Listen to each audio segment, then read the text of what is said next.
Hello, I'm Jamie, and welcome to SciFi Vision Presents Talisman Transmissions for June 15th. This is our review show today as opposed to the deep dive.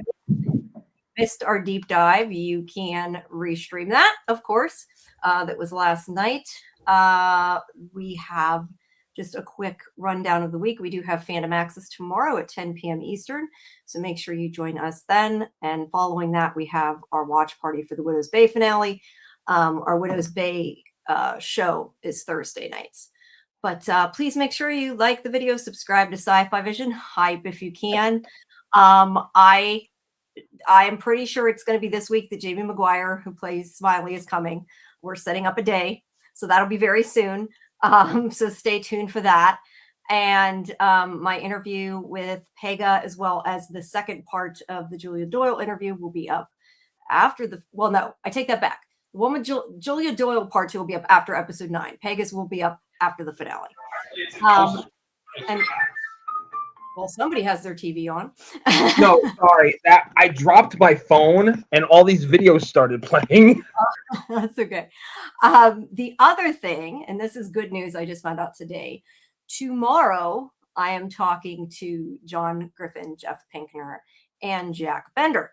It is a junket interview, so it's not going to be super long, but at least I will get to talk to them about the season. It'll probably be a finale interview, but that will be coming soon as well. So everybody has that to look forward to. If you're not a member of our Discord, please make sure you join. You can get our schedule, all the interviews, all that good stuff.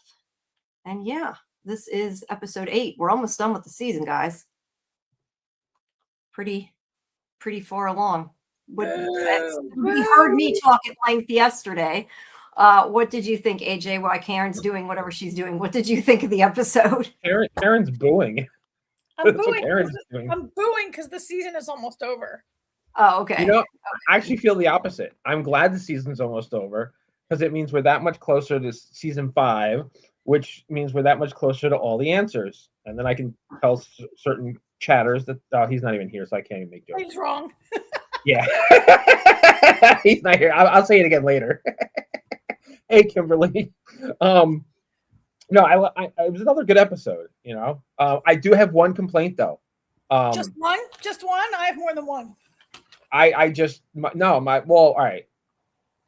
I don't think I really. My complaint is, where the fuck was Julie? Yes, that's my complaint too. Episode 9 better be a story walking. It's really episode. The unrealized potential of the season, right? Like they throw in like Julie story walking, and it's like a tease. Yeah, it's like a tease. Like it's gonna play a part, but it's like a tease, and it's like that's all I want to see now. Yeah. Yeah. What did you think of the episode, Karen? I thought it was pretty good. It was a transitional episode, and after the excitement of last week, we had to have an episode where we move things around and set them in motion for the end game, season end game, maybe not series, right? Mm-hmm. So I thought that it had some good emotional beats that maybe don't always, particularly when we talk about Tabitha. Like I thought there were some good emotional moments, but she's not making sense as a logical human in this episode. I think Boyd, the person I wanted to pop one this week was Boyd, who is becoming frustrating also. But the things that Boyd does that are frustrating to me feel earned and real. And the things that Tabitha did this week that were frustrating felt just like the writers letting the character down. I don't want to say bad writing the night before you talk to the powers that be. Well, I'm talking to them. You're not. Well, so. when we get to that point, I'd like to hear more about what you mean by that. Yeah, I'm curious what you mean. I might agree with you. I might not. But I will say this: I'm kind of done with Boyd. Did you guys like the last episode better than this one, though? Because some people like this one better, which surprised me. I thought last week was better than this one. Not that I didn't like this one, but I mean, when almost every episode is good, it's like something's really got to blow me away for me to be like, that was the best episode of the season. And I don't think either of these 2 episodes were the best episode of the season.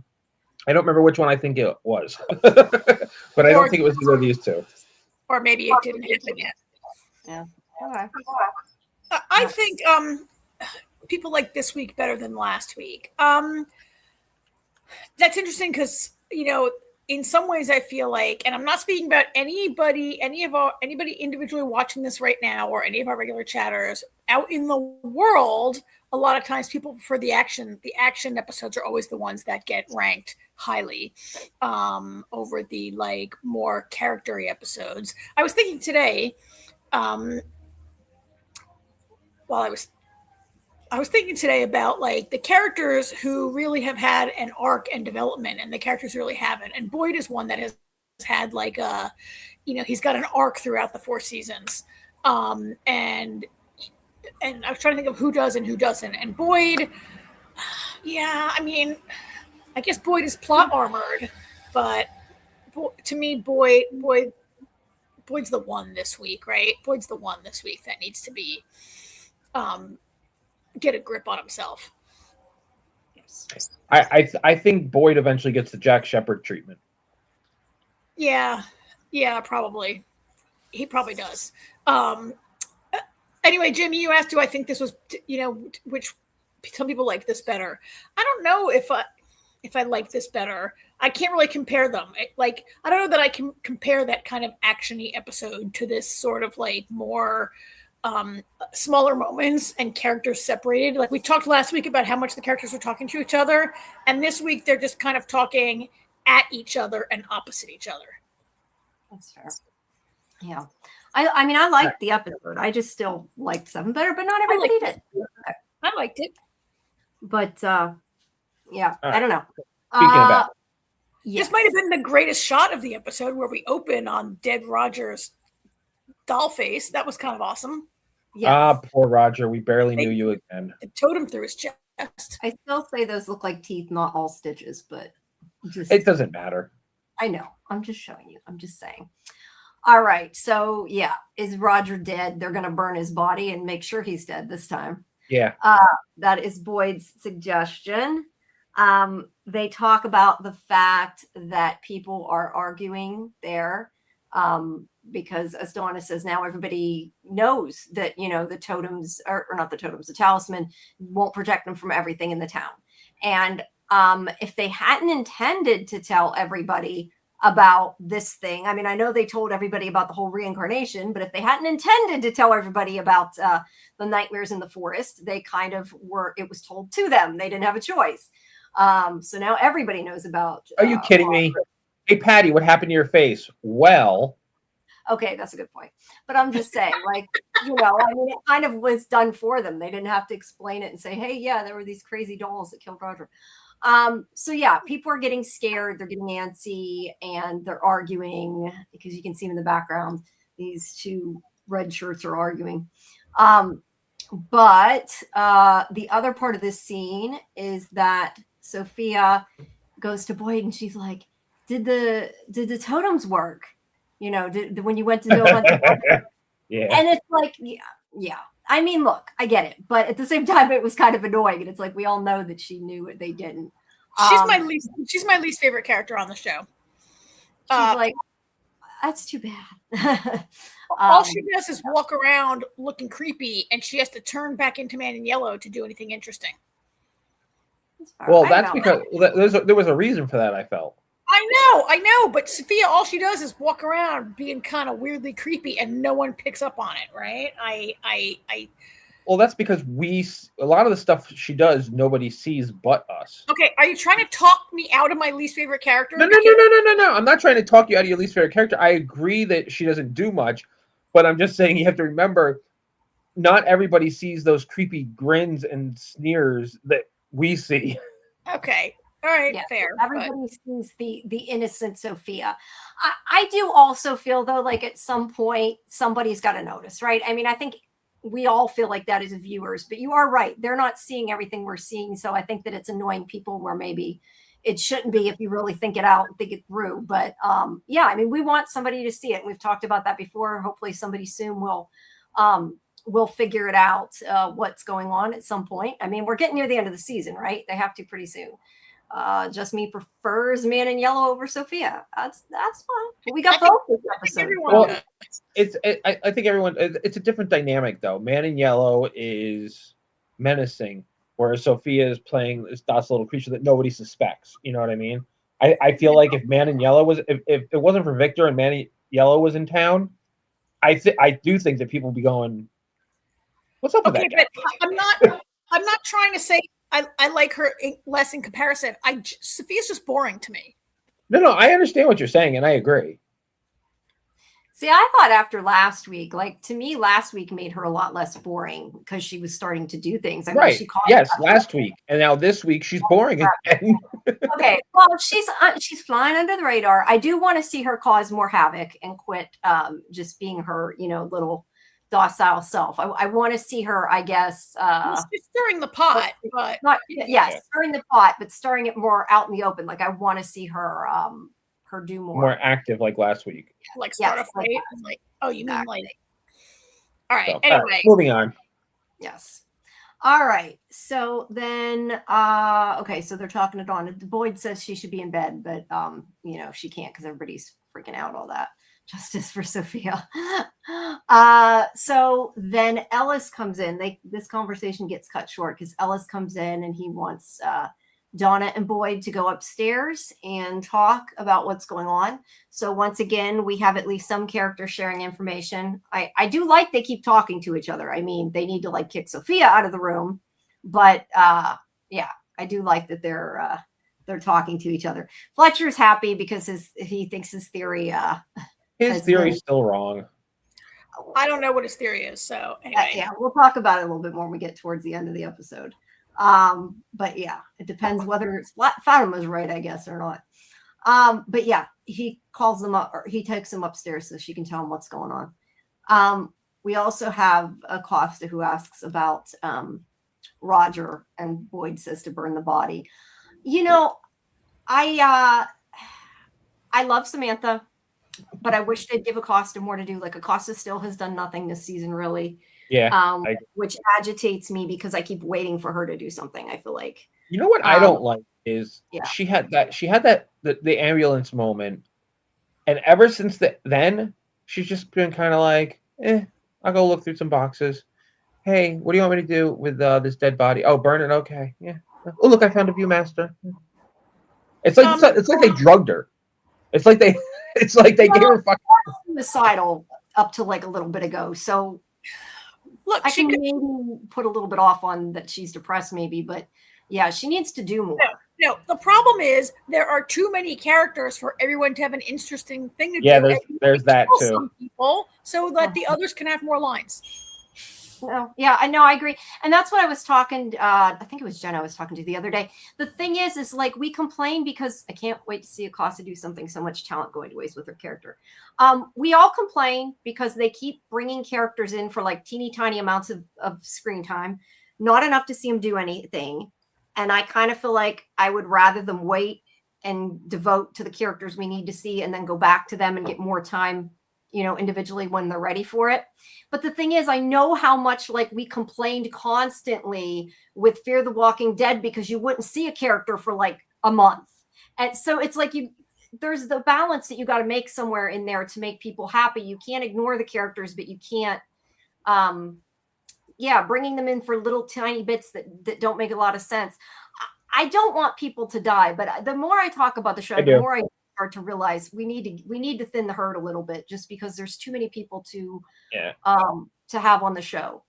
I feel like the next 2 episodes are going to start doing that. Well, it's the finale, so. What do you mean? This was episode 8. No, I mean the finale's coming up, so it's going to be right. But I'm saying the next 2. With Acosta. Hold on a second, Karen. With Acosta, I wish her and similar characters that they gave them some kind of storyline that put them off the screen logically and for a good reason, rather than like I feel like they've totally changed Acosta's character. Like she's too docile now. She went from pissed off to she went from too much to she went from one extreme to the other too quickly, and I just feel like I would have rather had her after the whole ambulance thing be like, you know what, fuck you guys. Where's this fucking hut or a fucking cave or something? I'm going. Leave me alone. Wow, I'm saying. No, I'm you're always right. in a mood.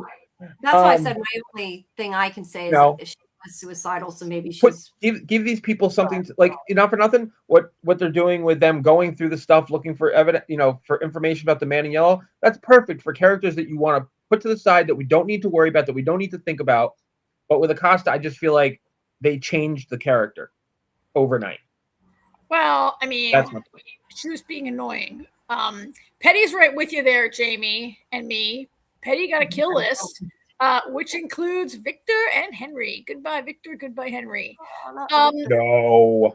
I think Henry, I don't know, but not Victor. I think this episode certainly was setting up deaths, with the major focus that we'll get to later on Boyd, being unwilling to accept that people might have to die, and other characters pushing him to accept that you might lose people. And I feel like, are you talking to us, audience, to accept that a bunch of people might get killed in the next two episodes?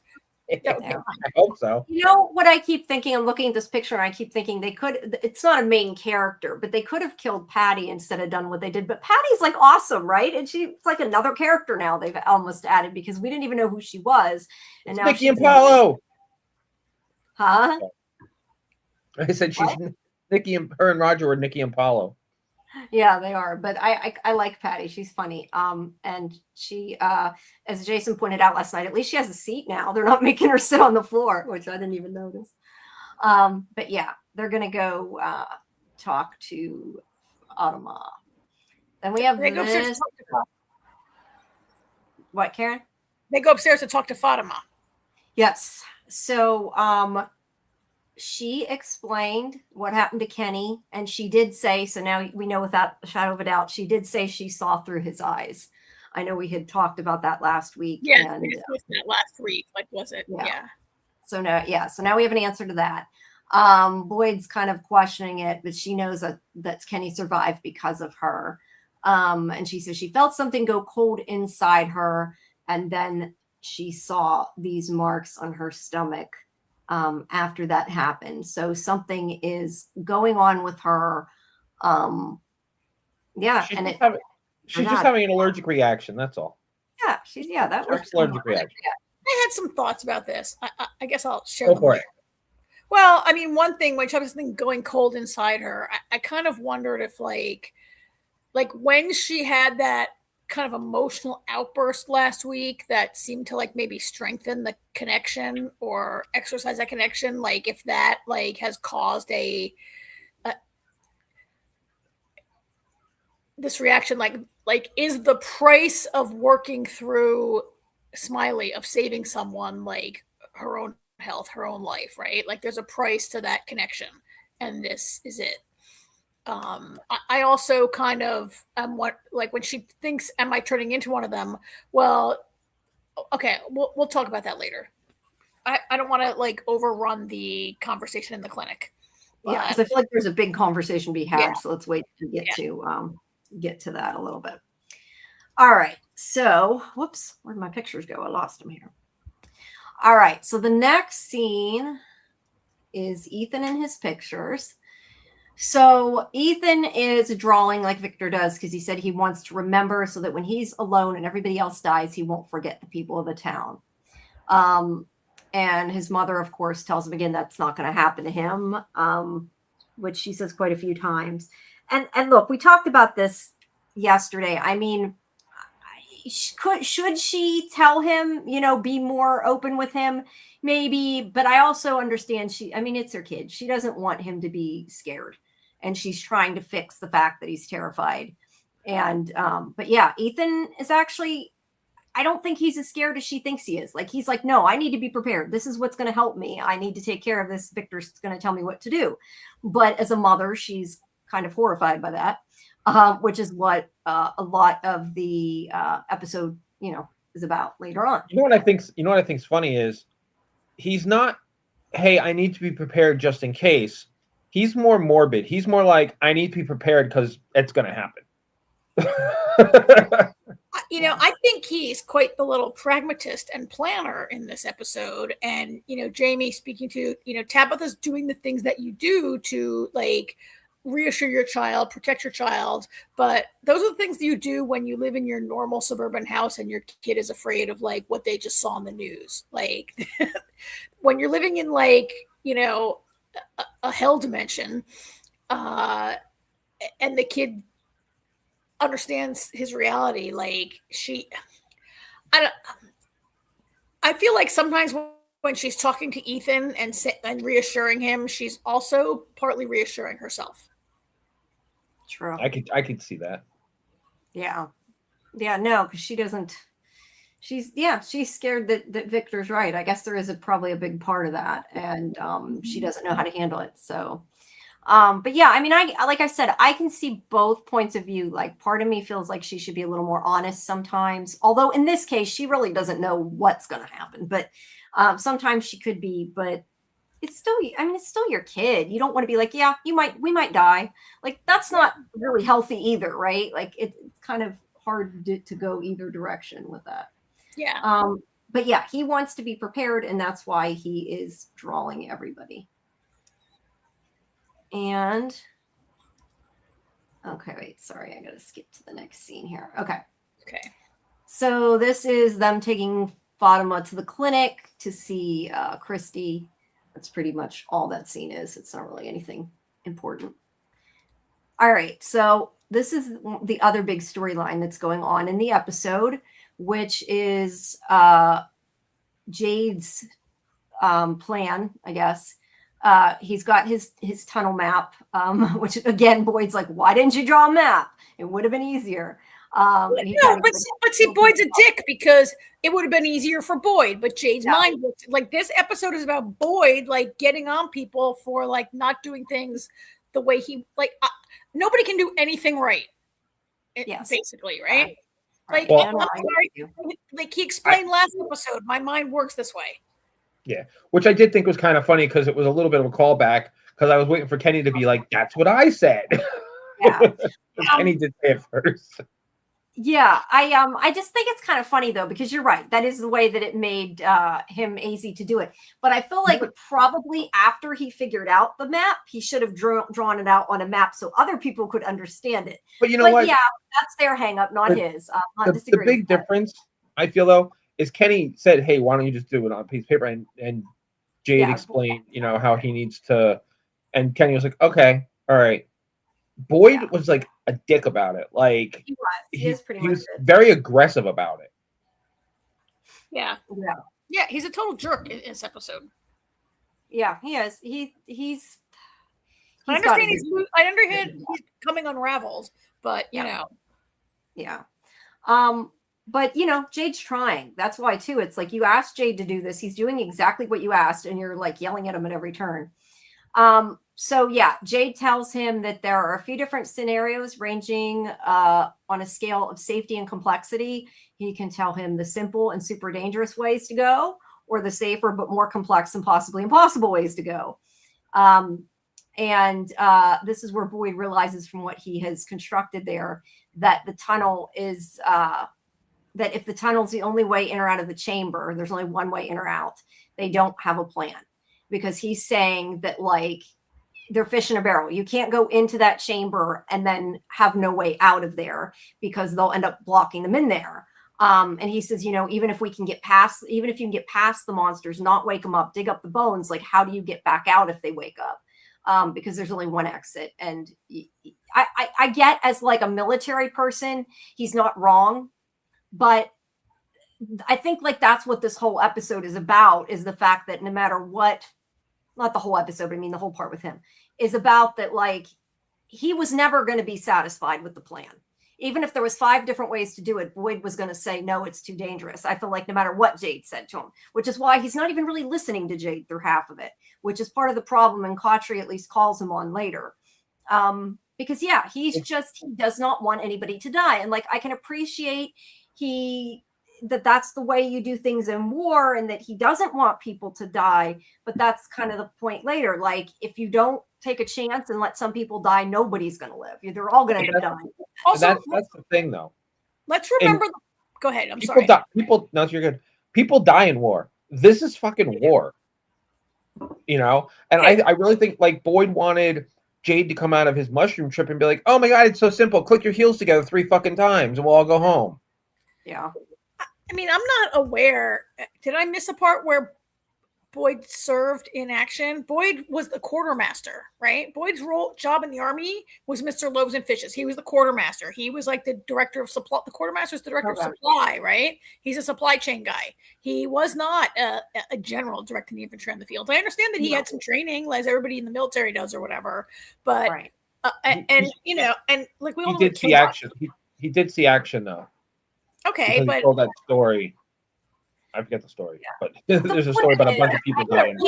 He's not dangerous. I get what you're saying, though. He's not Eisenhower directing like a theater in World War II. He's just a guy who was in the army. I think you're right. Nobody's going to be right, but like Boyd shows a real lack of leadership here, where he doesn't like the plan, but he never says, "Okay, let's think about this. Let me think about your plan. There's some good elements here. There are parts that are in."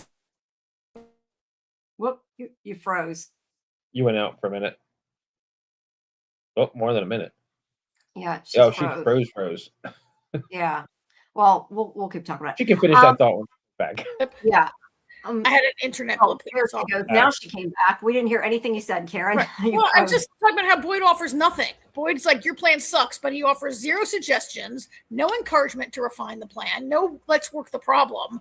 Just like, you know, just You're like the genius, figure it out is basically what he says. Barking orders and then dismissing people when they come back with a suggestion, right? Yeah.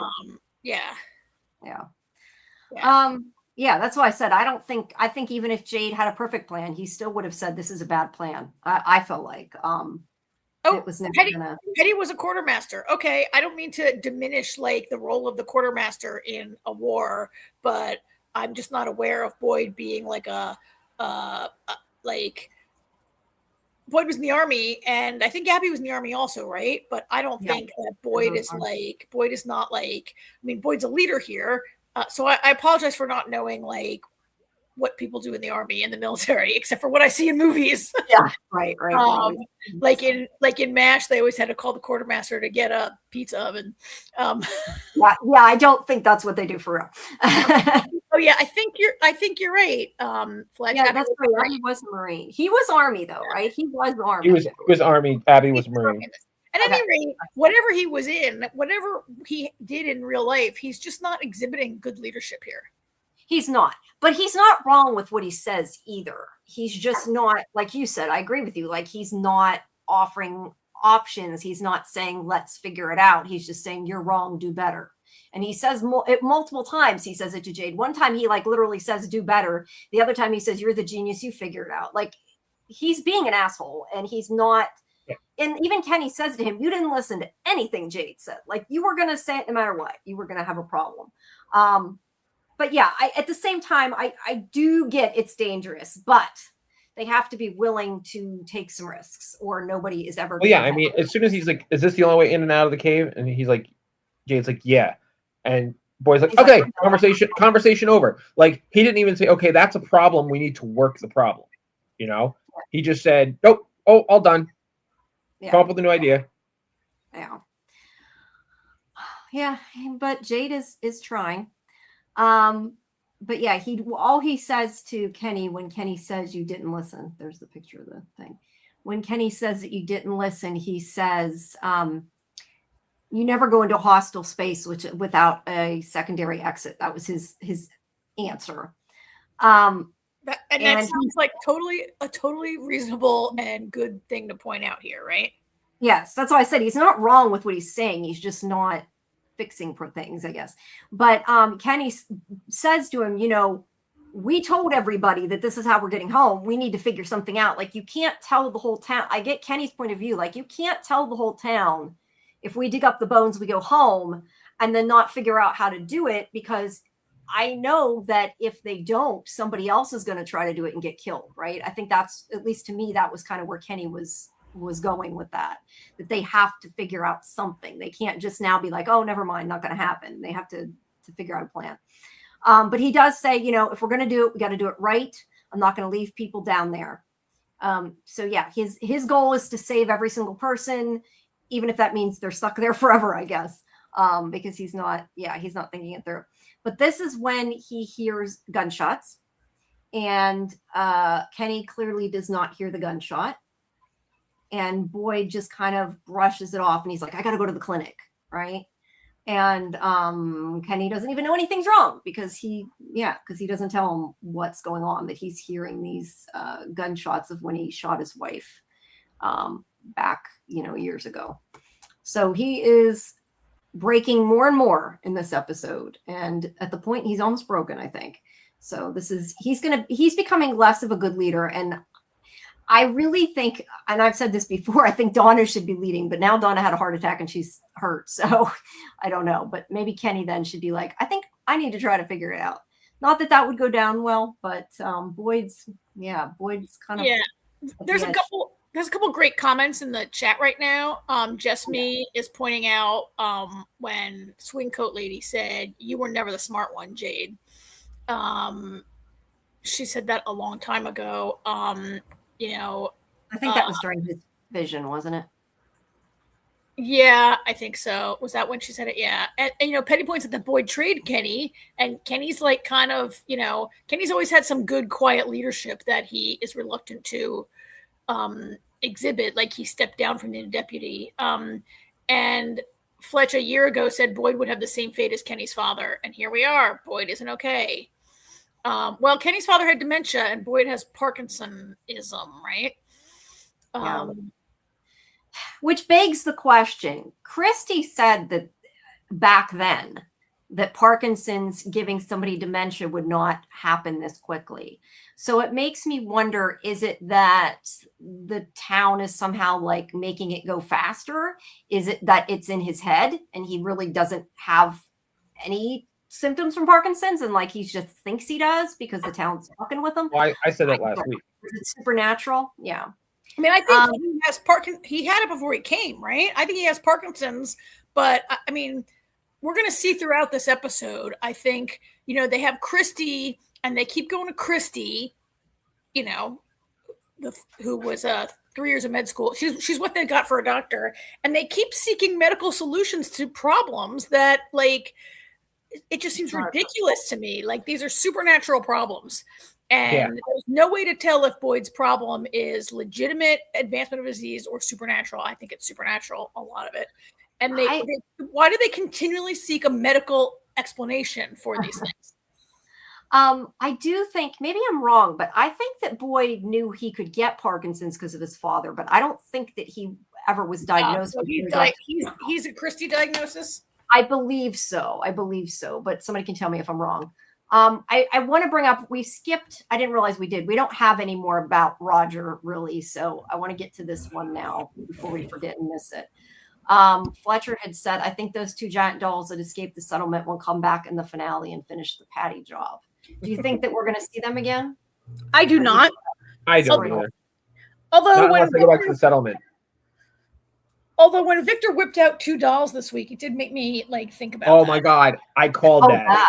I had not thought of that. See, this is why I talk to all different people. I always get all different info from you guys. I always think we always all think it's different things.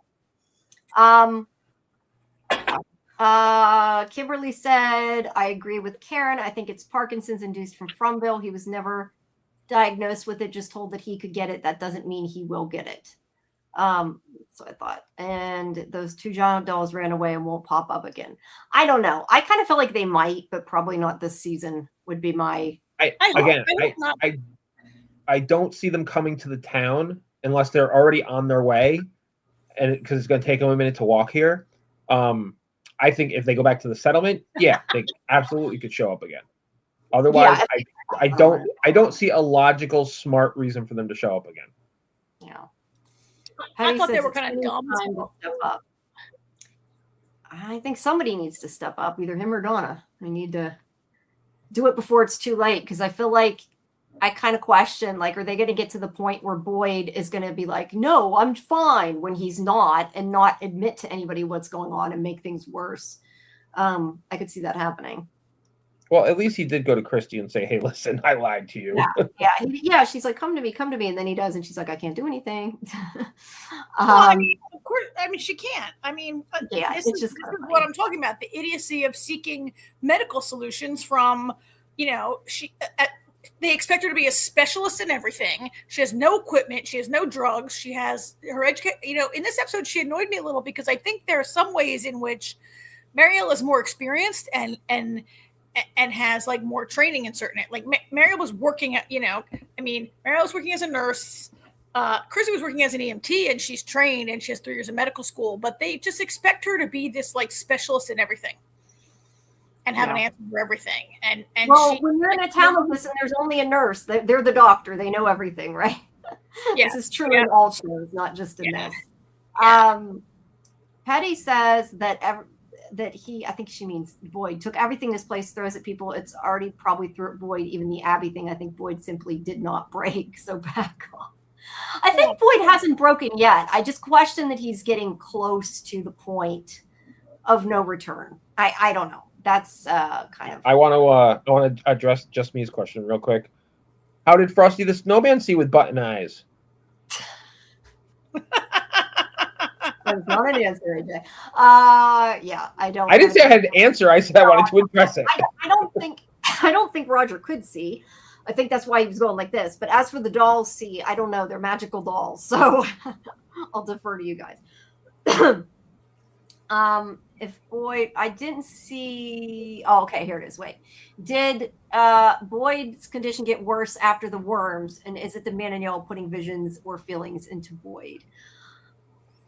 Did it get worse? That is a good question. Like thinking about when the worms came and when it really started, we really didn't see much of anything going on until then.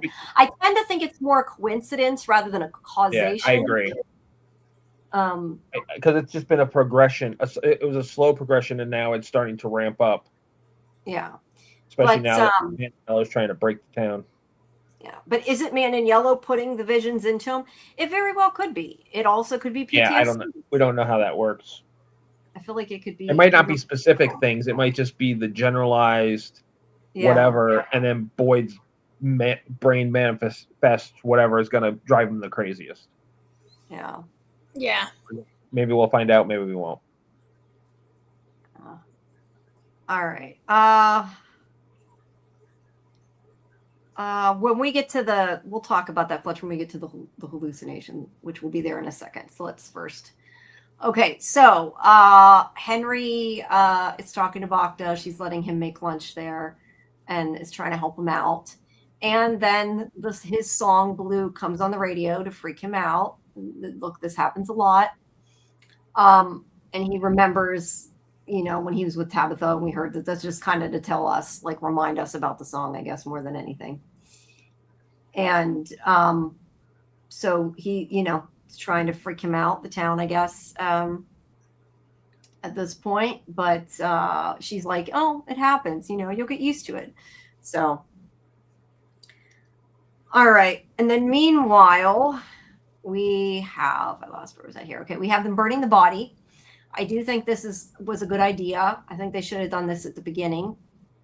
I think they should burn all the bodies always. Yeah, probably wouldn't hurt. I was going to say now they also solved the problem that they didn't have enough room for them in the cemetery. Yeah, fix the problem. So yeah, they're burning the body. We know it won't come back again. At least he won't come back again. At least I wouldn't see how it could at this point. There's this conversation between Patty and Sophia, where Patty's like, it wasn't always this scary. And Sophia talks about hoping they can get the bones. The thing that I think was, I don't know that I want to say important about the scene, but that stuck out to me about the scene was the fact that she like waved at Ethan. Like, what was up with that? Like, I guess she's just trying to be friends with him, talk to him. I mean, she's supposed to be younger, but it just was kind of weird the way they did it. I don't know. To me, it was anyway. She's a freak. She is. This is true. But I didn't even know he knew her or ever talked to her. Or, I mean, she was mean to Julie. I would be surprised he would want to talk to her. But, yeah, she waves to him like she wants to be his friend. And then in the next scene, we have Victor. Now, I know you don't want to go deep, but I got to ask you guys, what the fuck is up with Victor looking at the teeth and putting them on his drawing? Because I don't know if you noticed that. I'm guessing you might not have. But I did not notice that.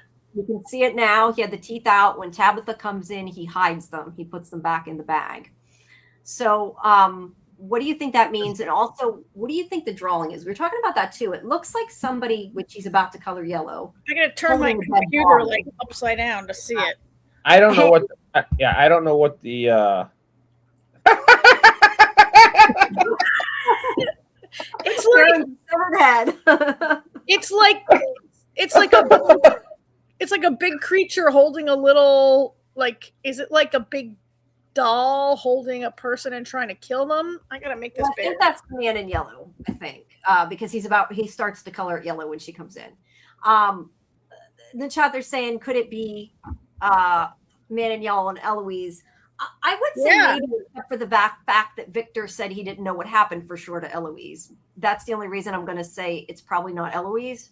Oh, but I could be wrong. He could have expressed it. Yeah. But no, those are not peanuts, John. Those are most definitely teeth. I don't know what he's drawing, but the reason he's playing with the teeth is because Victor becomes the man in yellow. Clearly. Oh, maybe. Shut up. Obviously, maybe I can tell maybe to everybody. I mean, who knows? Victor also is a creepy dude, but I mean, these teeth represent people who've been killed, and so maybe there's some sort of like emotional thing going on here. Like it could be. Obviously, doesn't know which tooth is which, but it like one of them could be Eloise's tooth, one of them could be his mother's tooth.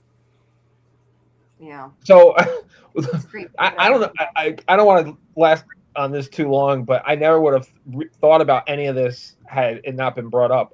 But it looks, because of the way the arm is, and it looks like there's a child kind of like draped over him.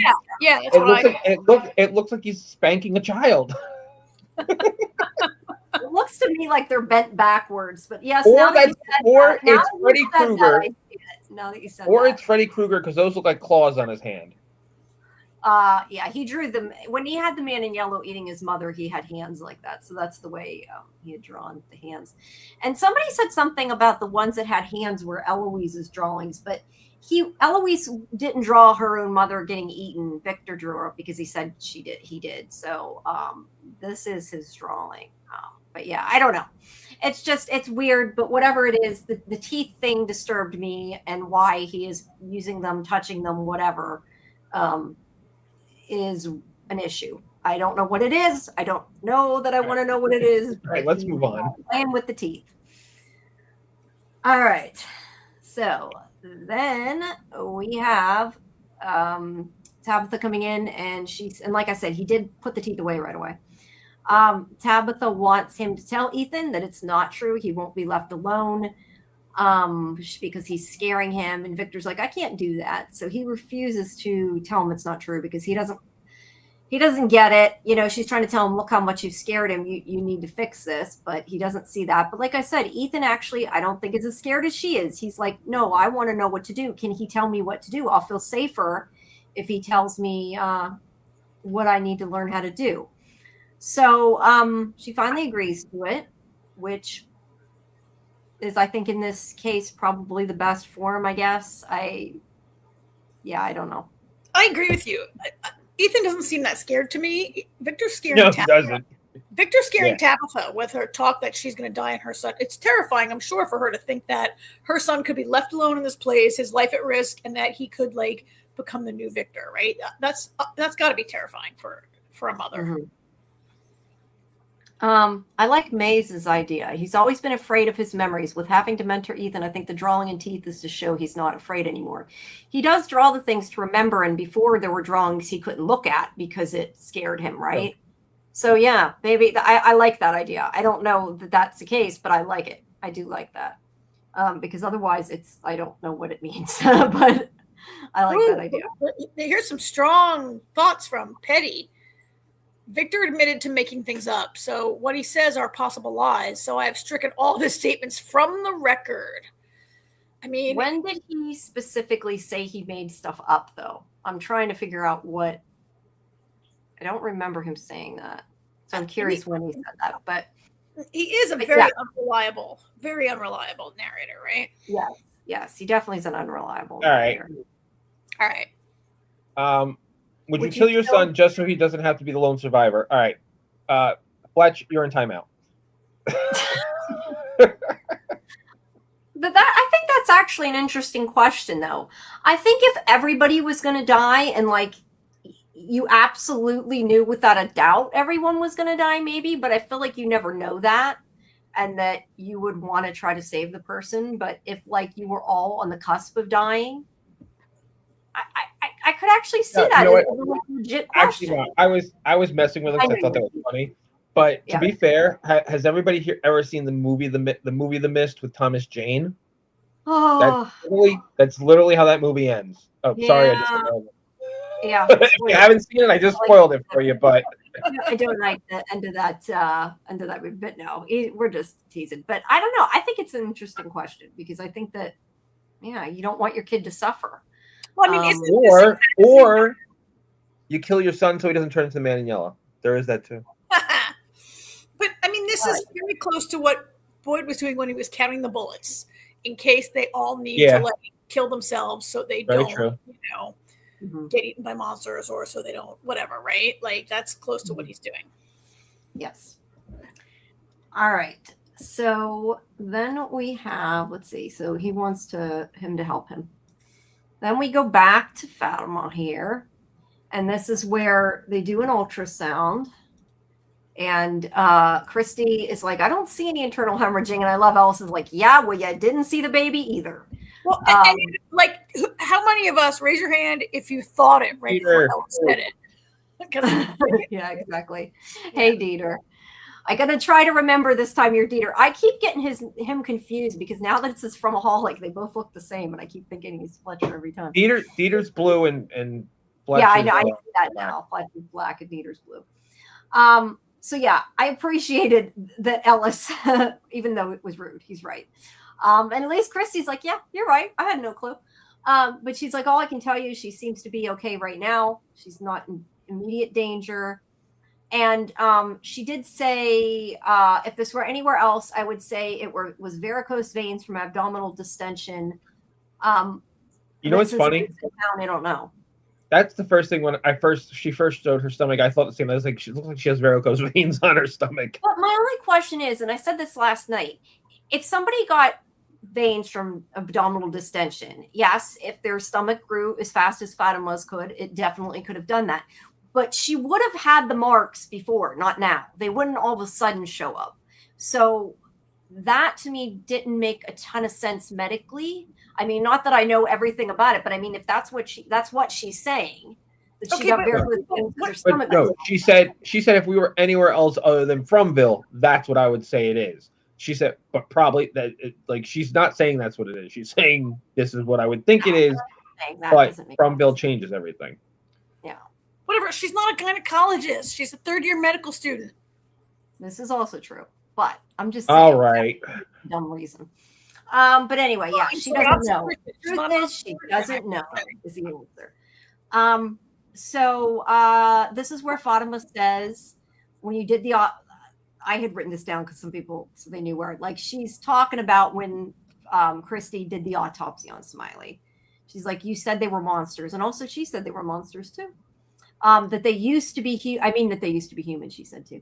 That they used to be human, all their organs used to be human. They were like desiccated or whatever. They were all dried up. And she's like, so is it possible I'm turning into one? Oh, good night, Jenna. Thanks for coming. So yeah, she's like, is it possible that what's happening to me is whatever happened to them? Yes. So yeah. Yes. So thoughts. I know we had a lot of comments about this. What do you guys think about what Fatima says? Do you think she's turning into a monster? I mean, I think it's a better answer than varicose veins, right? But I don't think she's turning into a monster. The reason I don't think she's turning into a monster is because Fletch said she would. No, that's not why. No, that's not why. Because first of all, that's what everybody thinks is happening. Second of all, because it doesn't make sense with the story we've been given. The monsters are the people that sacrifice their children. It was like, the deal they made with the genie who said you can live forever if you sacrifice your children. They said, oh, great. and they sacrifice their children, and they're basically zombies now, monstrous zombies. So there's no reason for Fatima to turn into a monster because she didn't sacrifice her child. Her child was a monster. Okay, but she could be turning in. I was thinking maybe she's turning into something more like Kimono Lady. Something else, yes. Something else, yes. Something else, yes. But we haven't even talked about it yet, and I'm going to bring it up now. I like what Marielle said. She's like, why do we automatically assume this is something bad? Like, something good already came from it. She stopped Kenny. She saved Kenny's life. So why can't this be something good? Hey, why can't this be something that's connected to the golem? Everybody's just assuming, oh, well, she gave birth to a monster, now she's becoming one. Maybe she is. I don't know. Or maybe she's becoming something else in the town. But she's the bride of Golem. There you go. I don't think we should rule out Marielle's thoughts, especially since Christy went to the school of Boyd and was like, don't talk to her like that. She's my patient. Like, fuck you. She's not anybody's patient, really. She was not nice to her girlfriend. I don't, what I was saying earlier or last night, I wasn't saying that what has happened to her was obvious. What I was saying was that, to me, if Fatima says she's turning into a monster, that to me means it's probably not the case, because that would be too obvious in the sense that she said that. Not that the idea of the theory. Oh, like the writers wouldn't signal it that directly. Right. That was my immediate thought, is if she thinks that, then it must not be true. But it does seem like it. I mean, I'm going to give it to Fletcher. It does really seem like it. But I don't know. I also don't want him to go that way. I don't know that I love that. But I guess it depends. Yeah, it depends. Like just me, she could be like a half-breed. The other thing I've been saying is I kind of wonder, since like Smiley, like his teeth and claws retracted, I've been saying, like, if she is turning monster, could he be turning human? Like, not that they would either both go all the way to that extreme, but like, could they both be kind of like imbibing a little bit of each other? I didn't think that. I assumed she just suppressed his, like, he was like vamping out there and she like suppressed that. But the fact that she can, like, I don't know. I mean, I'm really down with Dieter. I really, and I alluded to this earlier, the more she uses Smiley, the more she's going to change. Yeah, that makes sense. That does make sense. Assuming it's Smiley and not the golem. Because you're right with what you said earlier. It really could be the golem that did it. We're just making an assumption. But I do like the idea she could be turning into Kimono Lady, because that's like turning into something other, but not exactly a monster, because we don't know what she is, and with the cycles, like, it could potentially make sense. I don't know. Yeah. But Fletcher said her belly looked just like the Smiley corpse when they did the autopsy. It does look like the monster's veiny stuff. I mean, and the Ankui kids are also veiny. Yeah, someone pointed out in the chat that the Ankui kids are also veiny. Yeah, you're right. They are all veiny. Okay, hold on. I gotta ask. Did you count the monsters? Like, I want a count and a name for each one of them, because I never stopped to count the monsters. Yeah, that is a good point. That is a good point, though, if you're right, because maybe is it an oversight or something else? But if there's that many cycles, why would there only be like 2 extra monsters, though? Is the other question. I don't know. Maybe the boy. But we don't sacrifice every cycle.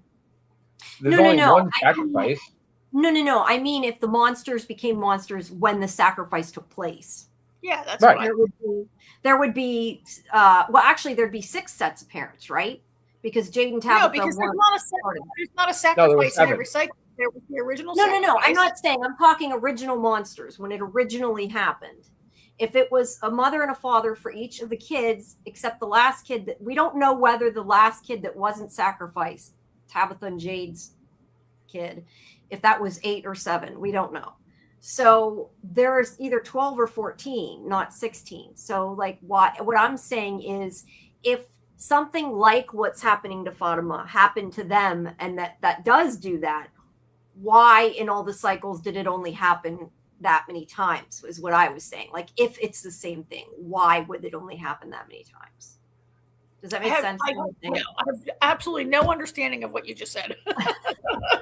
I'm saying that if there should only be either 12 or 14 monsters from the original sacrifice, if there was a parent for every kid, we don't know whether Jade and Tabitha's their Ankui kid, whether that was the 7th one that was sacrificed or whether that was the 8th one that wasn't sacrificed. Most people, I think, tend to believe it was the 8th child.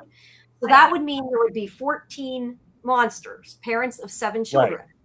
So what I'm saying is if there's 16, those 2 had to come from somewhere else. If Fatima is turning into one, and this happened before, since it happens in cycles, I was saying, why did it only happen twice? Like, wouldn't there be more than 16 is what I was saying. Well, yeah. Okay. So if you're assuming that Boyd was not the first person to kill a monster and Fatima's not the first person to have a monster baby, that's what you're saying.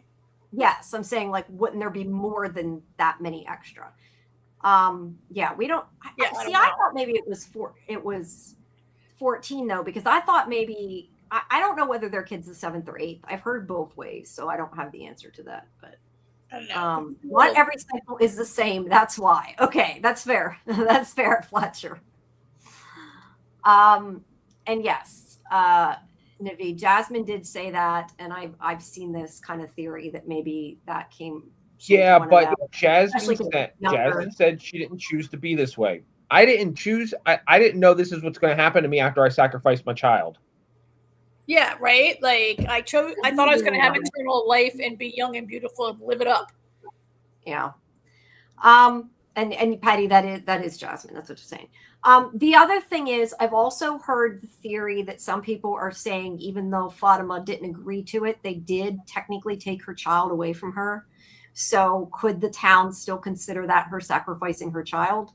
And that therefore, no. I don't know that I agree with that. I'm just telling you, I've heard this go around. Okay. You asked the question, I answered. No, I know. I'm just saying, I don't know that I think that. I'm just telling you what I've heard. Either way, this is like probably the first time, but I do agree with Marielle in this case. Like you said, like she saved Kenny. That's a big thing. Like the most important thing to you guys, you keep saying, is getting out of here. And you maybe have a real way to fight this. And you're like, well, no, let's not do it. So I kind of agree. So yeah, this is, I mean, that happens in the scene, right? We only see the 3, but Marielle is here and this happens in this scene. I don't like the way that Christy is treating Marielle in this episode. Love of her life. Okay, just because that's the love of your life doesn't mean you can't argue and disagree. But she's very Boydish in the sense of like shutting her down. It's my way or the highway. Do as I say. She's my patient. You're wrong. Don't talk about it. It's so obvious to all of us viewers that she saved Kenny, right? Like she did save and then later in the episode, she pulls out this little secret weapon, her vitals are so low she might actually be dead. And I'm like, oh well, don't treat a person like shit and they're stupid when you're withholding the most vital piece of information that might change their mind, bitch. Christy, really that was my question. Do you think that the whole heart rate and blood pressure, then you think that she knew that all along, not that it changed? Because we kind of discussed that. It's not clear to me if maybe it didn't just happen after this, but you're saying you think she just withheld it from both of them the whole time. At first I didn't, but on my second watch, then it seemed to me that maybe she's been holding this piece of information. It is strange that it would happen in an hour when this already happened to her a long time ago, or not a long time ago, but a day ago or whatever, that it just now happened. So I mean, I thought she was a total jerk, and okay, Petty, correct. Her duty is to her patient, but Marielle is also a medical person she's not just some she's also a medical professional. And a person who, everybody's in a life and death situation. And I think that I maybe, they're obviously not following HIPAA in this town. They're not doing a lot of, I hear you. And she does say, she's my patient. You go through me. and I kind of get it. Like, she doesn't want Mariel sitting in there and being like, here, let's try like hypnosis or whatever. But I think that Mariel is also a medical professional and is like, I mean, Chrissy's happy to consult with her when it suits her. And then when she disagrees, I just thought she was rude. Like, you can do this in a way that is not so. You know what else? I also kind of, sorry, go ahead, AJ, and then I'll say that. I should say also, Fandom flat out says, hey, Marielle, tell me more about your theory. Yeah, later she does. So why are you giving her giving her shit about it? Like, I love Marielle was like, you know what? Fuck you. No, I was going to say, though, the thing is saying, it's to her patient. I feel like Marielle is also, in a way, thinking about Fatima. Yes, she's saying this could help us. I'm not going to lie and say she's not. She is saying this could be helpful to us. But she also says to Marielle kind of what Fatima's later saying to Ellis. If she can make this horrible thing that happened to her have meaning, isn't that worth something? She even says that to her. Like, she wants to help because she doesn't, this was bad. There could be something good in that inherently.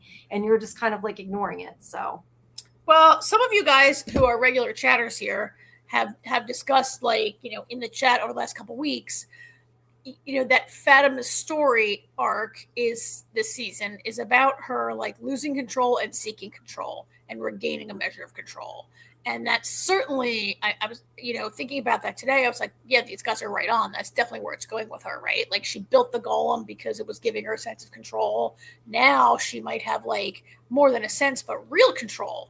And Mariel's the only person who seems to be like, not even Kenny is like, oh my God, yes, she saved my life. Like, this was a beautiful miracle. Can we? Yeah, right? I would have liked to have seen a thank you, right?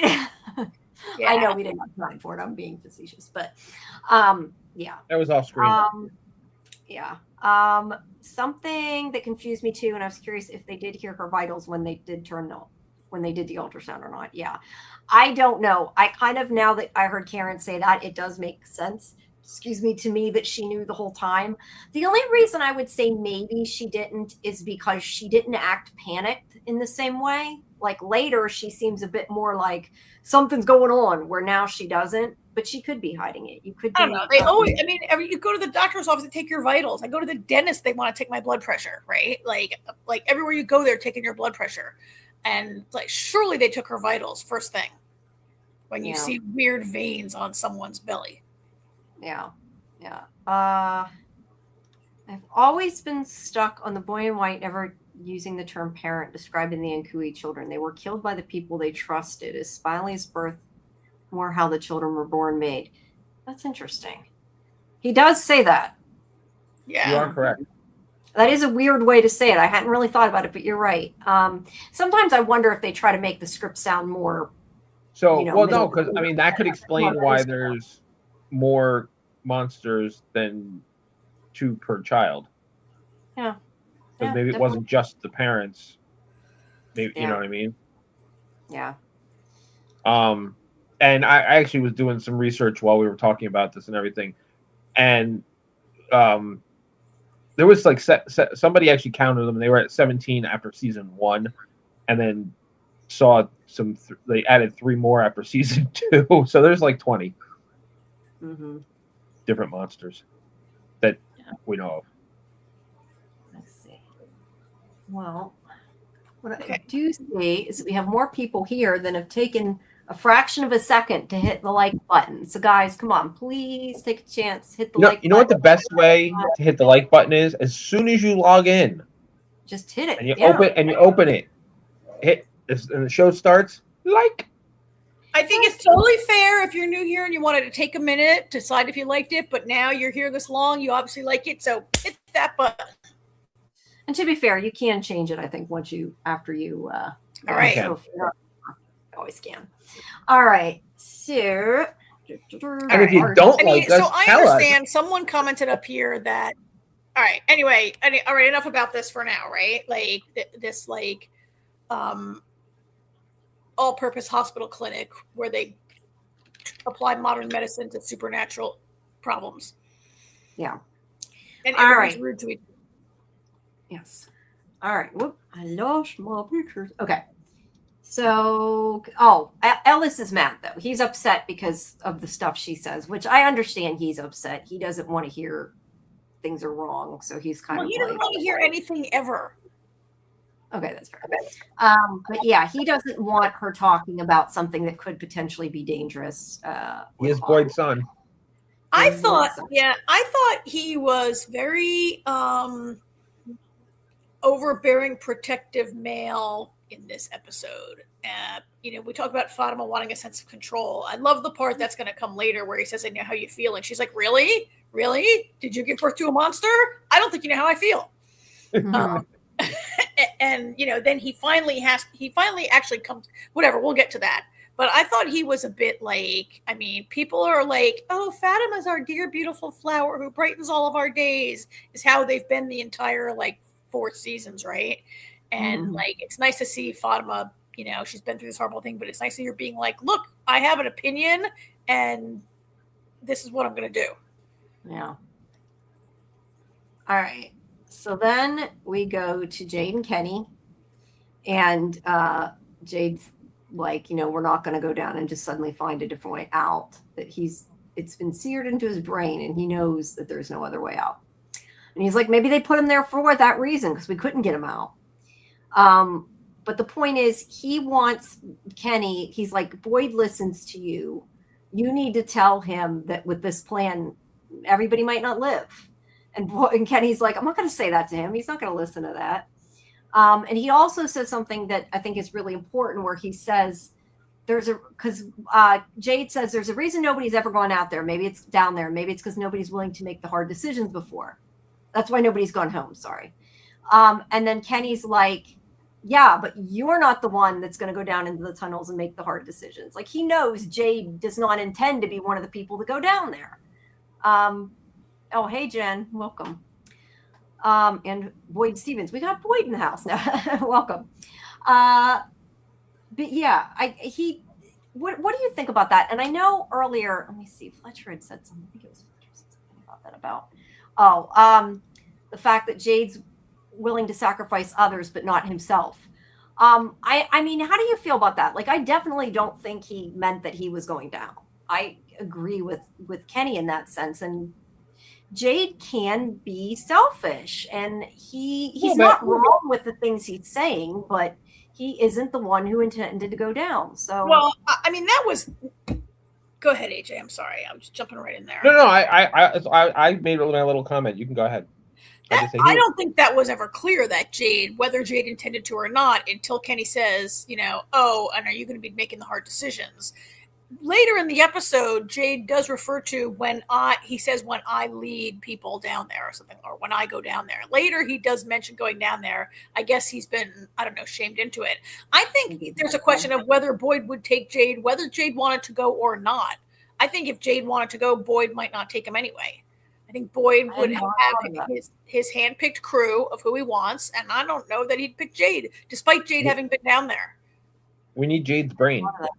They do need Jade's brain, but I hadn't thought of that. That's a good point. But what I really took from this is the growing tension between Kenny and Jade over the last few episodes, and Kenny really at the end of his rope with Jade's condescension.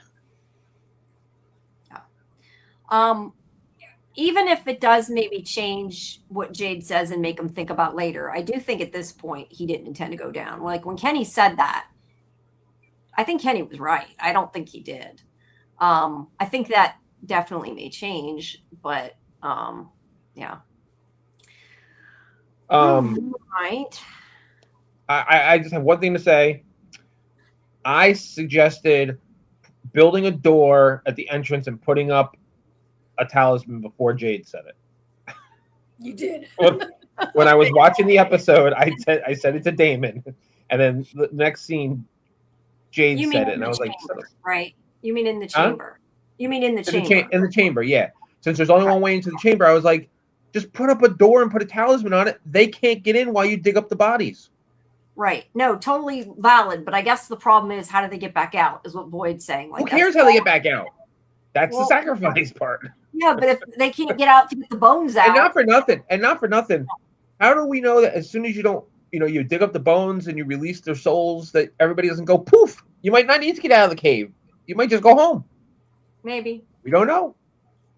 But I mean, I kind of see Boyd's point too, though, because if it might do nothing if they can't get out. Like if they go down and they dig them up and they need to like physically remove them from the cave, what do? There's got to be a way, I guess. Okay, Dieter says it seems Jade is the cause of the sacrifice. Maybe even got tricked like Henry. Now maybe he regretted it in the end and helped Tabitha saving the kids, and that's why they're always reincarnated. I don't know. I know that has to do with their theory. Listen, Fletch, I didn't say that it's going to work releasing the bones. I just said it's a possibility based on their theories. All I know is they're not going to have like they dig up the bones and they leave the town. Like we got a season left, guys. So if they they're can't, not going to dig up the bones in the next 2 weeks. I think that's effort. I guess that's going to take quite a while to get there. But my point is, it's not going to like be solved in 2 weeks. Like they're not going to figure out how to leave the town in 2 weeks. Actually, I could totally see them going down there and digging up the bones in the finale and being like, okay, now what? Or nothing happened. That's a good cliffhanger for the finale. Not that you need a cliffhanger, but just saying, I could see that happening. And then a bunch of people die, and Boyd goes, see, I told you, all those people got killed, and the bones didn't do shit. What now, Jade? And Jade goes, I don't know. Let me get any more mushrooms? Yeah. Want to bring up point. Dieter says they don't have a choice to go down there, but would the monsters go into the light that comes through the ceiling if they dig a hole? We were talking about this yesterday. Do we accept the fact, because I feel like this is something that everybody has assumed, and I'm not saying it's wrong, it's what I've assumed too, but the monsters don't come out during the day. We've all assumed, like in a lot of shows, the trope is they can't go into the light. But do we really know that just because they haven't? No, we don't. We don't. No, we don't. Okay. But it is a good point, though. If they dig the hole, the monsters may not be able to come out where the light is. Since we talked about, I want to put this up too, what Fletch said. Removing the tree that got created by the hope of the kids that died seems smart as fuck, sarcastically. Obviously, it's a dumb plan. The boy in white told Victor not to cut the tree down. Yes. And now Jade wants to pull it out by the roots. Okay, I mean, we can talk about that a little more when we get to that part. But to be fair, they haven't asked Victor what he thinks about cutting down the tree. So maybe, right? Like Boy White told Victor hasn't shared that information. They don't know that information, right? I think Fletch's point was this is not going to end well. Okay, yes. All right, good point. If Christopher ended up going after Eloise and Victor, like Miranda said when she kept them hiding, why would taking the bones rescue them? Why would Chris end up trying to sacrifice the kids? And Dieter had said, in some folklore, you don't have to bury the bones. You have to bury the bones so the full soul can rest. Doesn't undo the sacrifice. Yeah, I mean, I'm not sure that digging them up is going to do anything, right? I mean, it might not. Yeah. Okay. It's not a bad plan in theory.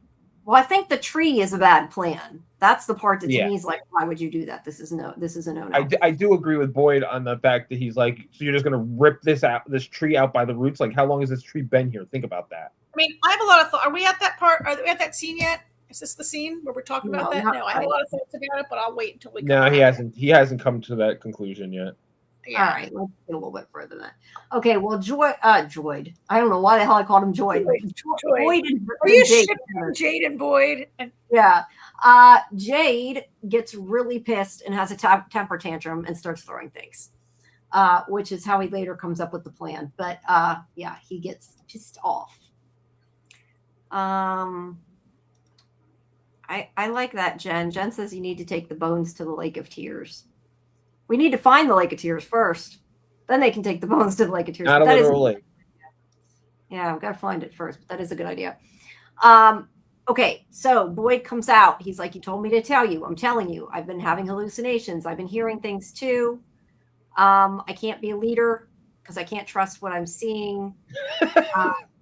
He doesn't know if it's connected to the tremors, but he does know that it's connected to Abby. Tells her about the hands that came out of the grave. He says, I know the place gets into people's heads, but this is different. He keeps hearing the gunshot. And why is it happening now that they're close to getting out, which could be the reason why it's happening now. But yeah, he wants her to do something. He's like, do something so I can stay together long enough to finish this. And she's like, there's nothing I can do. So, like, there really is nothing she can do. It just is kind of funny because she's been like, you have to tell me, I can help you. And then she's like, I can't help you. Yeah. And again, I feel like lack of acknowledgement, the degree to which it could be supernatural. I mean, I'm using the word supernatural, but it could be town induced, right? Like, he's asking for a pill. He's assuming Boyd's really falling on the side of it's Parkinson's and not that it's the town. And Christy, she's thinking medical solutions, but she's not thinking of like kind of the obvious thing is that you shot your wife and you're traumatized and you're like, of course you're having flashbacks and bad dreams and things about that, right? Like, yeah. Like, I don't know. I feel like, I don't know. Like, I shouldn't criticize these characters for not having like more brains. For having brains, for having nonsensical questions. This is being written away to show like Boyd's fraying nerves. Yeah. And his fears, right? But I mean, Christy had a lot to do in this episode, and none of it was really like she's been there a long time, and she doesn't like really seem to ever lately fall on the side of like, the town is like giving you visions. The town has given so many people like visions. Yeah. Either way, I agree with you. I think a lot of it's just his trauma, and there's not a whole lot they can do. But yeah, is the town exacerbating it? Probably. But yeah, he's saying, I can't lead if I can't trust myself. And he's not doing a good job of leading anyway. He isn't. No. But he does say, I can't lead the place if I can't trust what I see. And that makes me worry that it is foreshadowing he's going to fuck something up because of all this. Oh, yeah. But nobody can trust what they see. Like, he's not the only person who can't trust what they see. Or Sarah can't trust what she hears. And you can't trust that people are dead. And you can't, right? Like, you can't. True, but he's having an awful lot of hallucinations. He is. There seem to be more and more often and more intense, right? Yeah. But yeah, either way, there's not a whole lot that she can do. So good point, Karen. Mariel did make the acknowledgement with the pastor that she wasn't sure if it was medical. We don't know if a lot of this is medical. Although, I'm not with the yeah, that we know that wasn't medical though, right? I mean, that was Sophia. That wasn't. We know it wasn't medical. They don't know that. They don't know that. All right. Okay. So then we have Sophia here, who is once again lurking and sneaking around. Look, I have to say, at least the idiots put the suit away and it's not sitting in the middle of the desk now. So there's something to that, at least.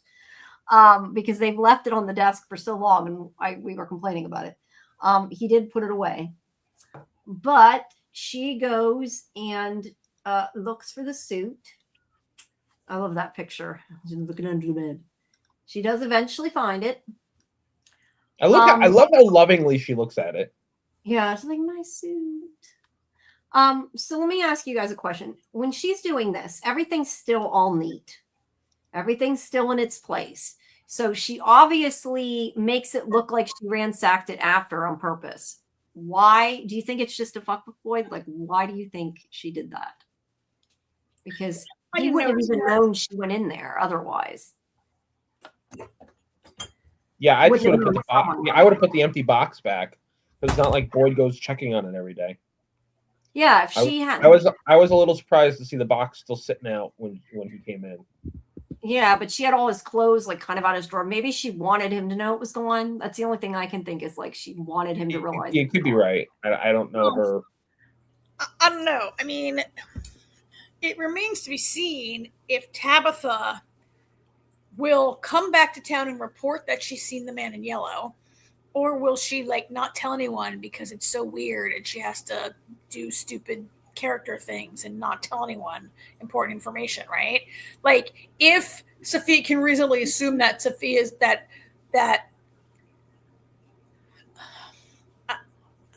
I mean, maybe messing it up, leaving it neat is somehow tied to whether or not she expects that Tabitha will share this information. Could be. You're right. I mean, they did say, maybe he wanted his jacket back because he's walking around naked in the woods. Yeah. She wouldn't mind throwing the suspicion around she's a chaos agent. And May says she enjoys fucking with everyone. They want someone to know walked in Tabby's house in Boyd Station in the daylight. Yeah, true. Yeah. The thing we also discussed is I had kind of assumed at the beginning that she has to have the suit, like maybe to transform back, like she has to have something of this, assuming that it was a person. I don't assume that. I'm saying, because that was my theory from before. I told you guys, I thought that she had to have a piece of their clothes, maybe also had to have a tooth. But I just want to tell you the thing that I said last night that I realized, like, which is why it's irrelevant anyway. But I was thinking about it, like, does she have to have the suit? Even if she doesn't need the suit to transform. Yes, she needs. Why else get it? Because think about it. She wants the suit. Well, that's my question. Does she need it? But the reason why I'm saying it doesn't really matter whether she needs it physically or not is if she didn't have the suit, it would make no sense, like story-wise. Because if she shows up as this old guy that nobody recognizes. Right, exactly. He's not the man in yellow, right? Like it's the suit that scares people because they've heard of this man in yellow. Yes. So, so Jamie had posited that does it need an item of a person's clothing to turn into that person? So like if I want to turn into Jamie, I need a shirt of Jamie's to appear as Jamie. I think these are costumes that this entity wears. And I think that I don't think that she needs the yellow suit to appear in the body of Doug, right? But the suit is part of the persona. So she wanted that suit because she wants to be the man in yellow, because it will now sow fear into more and more people as they now it's not just Victor now, right? Like Julie's seen the man in yellow. People have seen the man in yellow. So what you're saying is you don't think he needs the clothing to transform. He needs their teeth to transform, and the costumes are just so each entity is known by. Maybe. That's a good theory. Maybe they need the tooth. Maybe he took one of Jim's teeth so he could appear as Jim to Ethan, right? Don't go agreeing with people. Maybe he has the tooth. Maybe he doesn't need anything. He just takes I like the idea that he just takes the teeth as. I wonder if this is a question that they would maybe answer. Do you think this is a good question that they might explain? Because I don't know, but this is I'm thinking maybe something I should try asking, and maybe in a way they can at least let us know if we're full of shit or not. Like that, it's almost like voodoo that I have to have a piece of this person's clothing to appear as that person. Yeah. If I want to be AJ, I need that great T-shirt he's wearing. I can't just it's blue. Make my whatever color it is. I can't just make myself right. So yes, Man in Yellow literally confirmed that he took Jim's tooth, but he didn't say. Oh yeah. By the way, Karen, he did. I remember that he confirmed that he took Jim's tooth. He didn't say why. Did he take Jim's tooth so that it enables him to appear as Jim? I don't know about that. But why does he have his bag of teeth in the car then? If the teeth needs the teeth to transform, why would he just leave them in a glove box? So that nobody finds them. So you yes, it's inconvenient, but you can't just walk around with a bag of teeth. It's suspicious. Sarah's not going to search the room. You never know. I kind of think that they're more like, why do serial killers keep souvenirs? Because they're creepy weirdos. I'm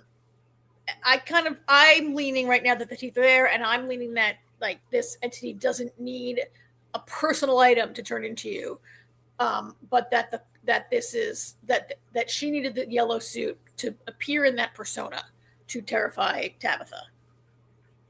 Yep. Yeah. Oh, you don't remember me yet? Damn it. And it doesn't. Okay, well, let's go on. I want to say more about that conversation, but I'll wait till we get to it. Yeah. All right. So she does go see Sarah, and Sarah's like, "Where were you? I have to know where you're at." I said last night, this scene played a little strange to me, and I know it's just supposed to be that she's like younger and she's trying to take care of her and make sure she's okay, but it just played weird to me, and I think it's just because I know the actress who plays Sophia isn't a kid, and I think that's why it felt weird, but I don't know. What did you guys think of this scene? When she comes in with the clothes, I mean, I have thought for a while that Sarah might be the first person to figure her out. I still think she's going to be. I mean specifically like her being like, I need to know where you're at. Know you're say like her like being upset because she stayed at Colony House and didn't tell her was what. Well, I mean, certainly if your roommate doesn't come home at night, wouldn't you be freaking out that they're outside? Everybody had to freak out when Jim didn't come home, right? Like, if you don't come home, your roommate would be freaking out that you're dead. Sarah, I mean, they're not best friends, but she's still concerned about another human life, right? No, yeah, I get that. I agree. I'm just saying for some reason it played weird to me. And I think that the only thing I can figure is that's why it did, I think. Just because I'm looking at them and like it seems like she's talking to that like a 20-year-old and a 20-year-old. I think it's just like the way it looked. It just was something about it fell off, is what I'm saying. And I don't know if that's it or not. I didn't read that. Okay, that's fine. No, I just wondered if you guys did, since it did feel weird to me, but I don't know if that's probably why. I thought the really important part of the scene is at the end of it, where when Sarah's like, we'll go try on clothes later. And Sophia says, you're a good person, Sarah. And like, to me, that's so important. That's what Sarah needs to hear. Like, that's Sarah's great insecurity, that she's not a good person because she's done some really bad things. And like, that is like Sophia, like playing right up to her. Like, you're a good person. Like, I feel like that is to dispel, to reassure Sarah, to make Sarah like her, to dispel any suspicion Sarah might have about Sophia. That, right? Like, to me, that was like the really key part of this conversation. Yeah. She has said it to Sarah numerous times. She's been saying it to Sarah like over and over again. I did think it was a little funny, though, that she's like, I can show you where all the good clothes are. Like, she said that to her before, like, literally said almost the exact same thing and took her to get the dress the first time. And now she's like, I can do it again.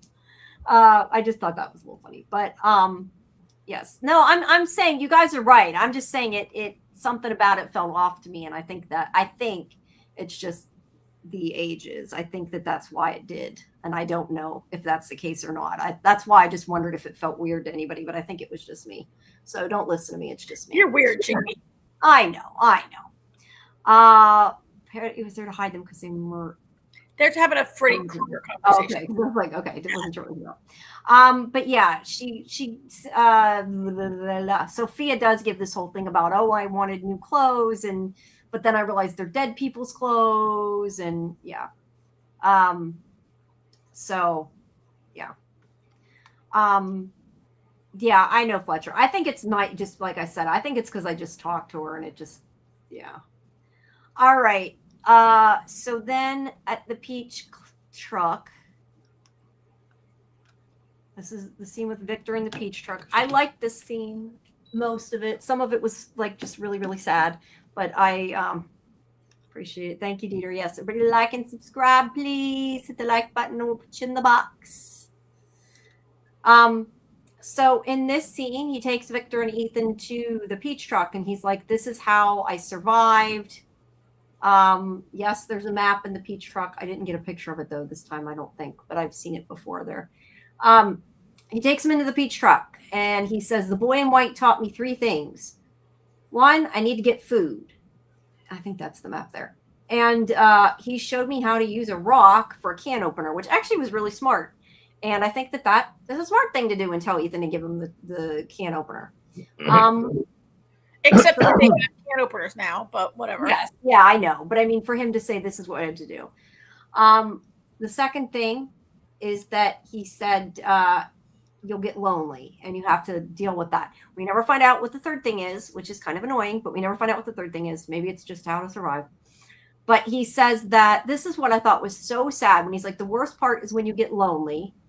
Everything's scary. You have to pretend you aren't alone. So I had to make friends with the things on the truck, like the walls and the floors and the boxes. I gave them names and talked to them. Like, that is like the most sad thing. Like, that, I was like that's heartbreaking, right? Like, it's I guess heartbreaking. That is exactly Tom Hanks in Castaway inventing Wilson the volleyball. Yeah. I have never seen Castaway, so I don't know that. I mean, I know what Wilson is, but I feel like he did this for 40, well, maybe not for 40 years, but for like his whole childhood. I mean, it wasn't just like it was I'm talking to somebody because I'm bored. Isn't Castaway more like he's bored, so he made a friend? Not so much that like he's so lonely because he lost his whole family. I feel like it's different, but I don't know. He has to live on a deserted island and everybody thinks he's dead and he almost dies multiple times and he's losing his shit. Yeah, he needs a friend. Yeah. I really, when he got those dolls, I really was waiting for Tabitha to go, oh no, not no more fucking dolls. Yeah. No more dolls. We don't like dolls. So yeah, he's like, you don't have to do that because I had an idea and I made these dolls and this one was my mother and this one was my sister. Put their clothes on them. I would talk to them, imagine what they'd say back, and I didn't feel as lonely. You can make them into your family. And he does say they cut him off, and I don't know if you guys heard it. I don't know if it's even important, but he said, I didn't find anything for your father, but we can make a scarecrow. And like, that was kind of, I thought was like what tipped Tabitha over when she's like, no, we're done. He says make a scarecrow? I thought he just says we can make something. No, he said scarecrow. I went back and looked to see. He says scarecrow, but it's like hard to hear because she starts talking and she's like, no, because he's talking about Jim, I think is what set her off, I thought. But yes, he does say scarecrow. I don't know why. That was a weird thing to say. But either way, they can make something for his father. And it also is sad, too, because it shows that Victor never really thought about his father. I mean, he was there with his mother and his sister alone for, I think, a long time before they were slaughtered. So I get it, but it's also kind of sad, right? Because he didn't think of his father. I don't know, Jamie. I leap to say he didn't ever think of his father. I'm not saying he didn't ever think of his father. I'm saying, I mean, I did say that, but that's not the way I meant it. I meant that, like, he didn't seem to be a part of his life. Like, he had already sort of, like, his life in this town was his mother and his sister. And yes, that's who he was there with for a while. He had learned that was his new life. So I get it. But I'm just saying, like, it was like Henry wasn't a part of his life anymore after he got there. And I just think Henry wasn't a part of this. And he wasn't. That's what I'm saying. Into ribbons either. No, but it's just sad because, like, he never drew his father at all, like that. Because his father wasn't there.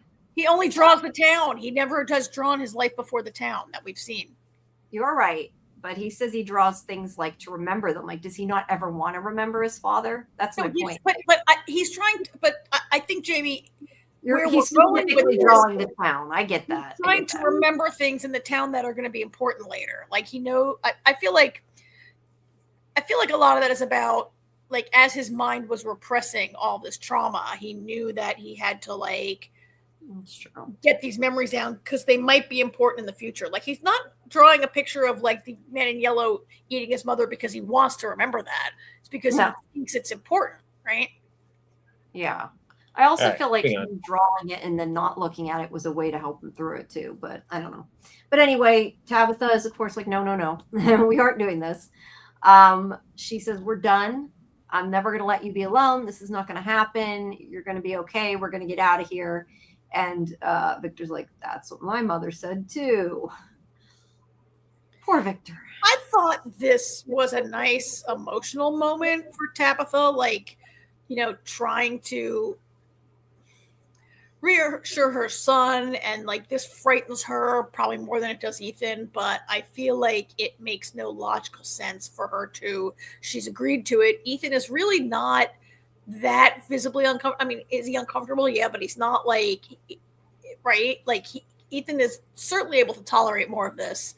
And then she cuts him off right before he gets to number 3, which I feel like is maybe we're waiting for like the other shoe to drop on number 3 in the next 2 episodes, right? like she can't and then she goes back and forth, and then like in the next scene Ethan's like, oh, can I go to Colony House and visit Donna? And she's like, oh yeah, that's fine. And I'm like, I was sure that Ethan was really going to go to Colony House to like get more lessons from Victor.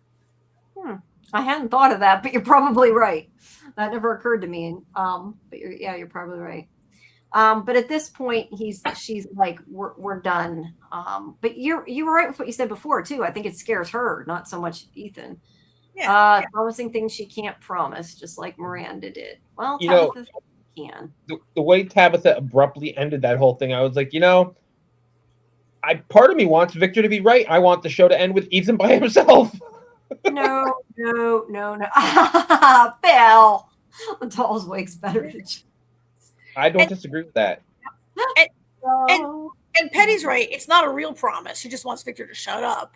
I think because it's unbearable to her, also like she, as a mother, like we're talking about how sad it was that Victor saying this, how much sadder was it for Tabitha, right? To hear Victor recount what he went through. Yeah. Well, there's more to that conversation later. For right now, I'll go to Henry. Meanwhile, back at the diner.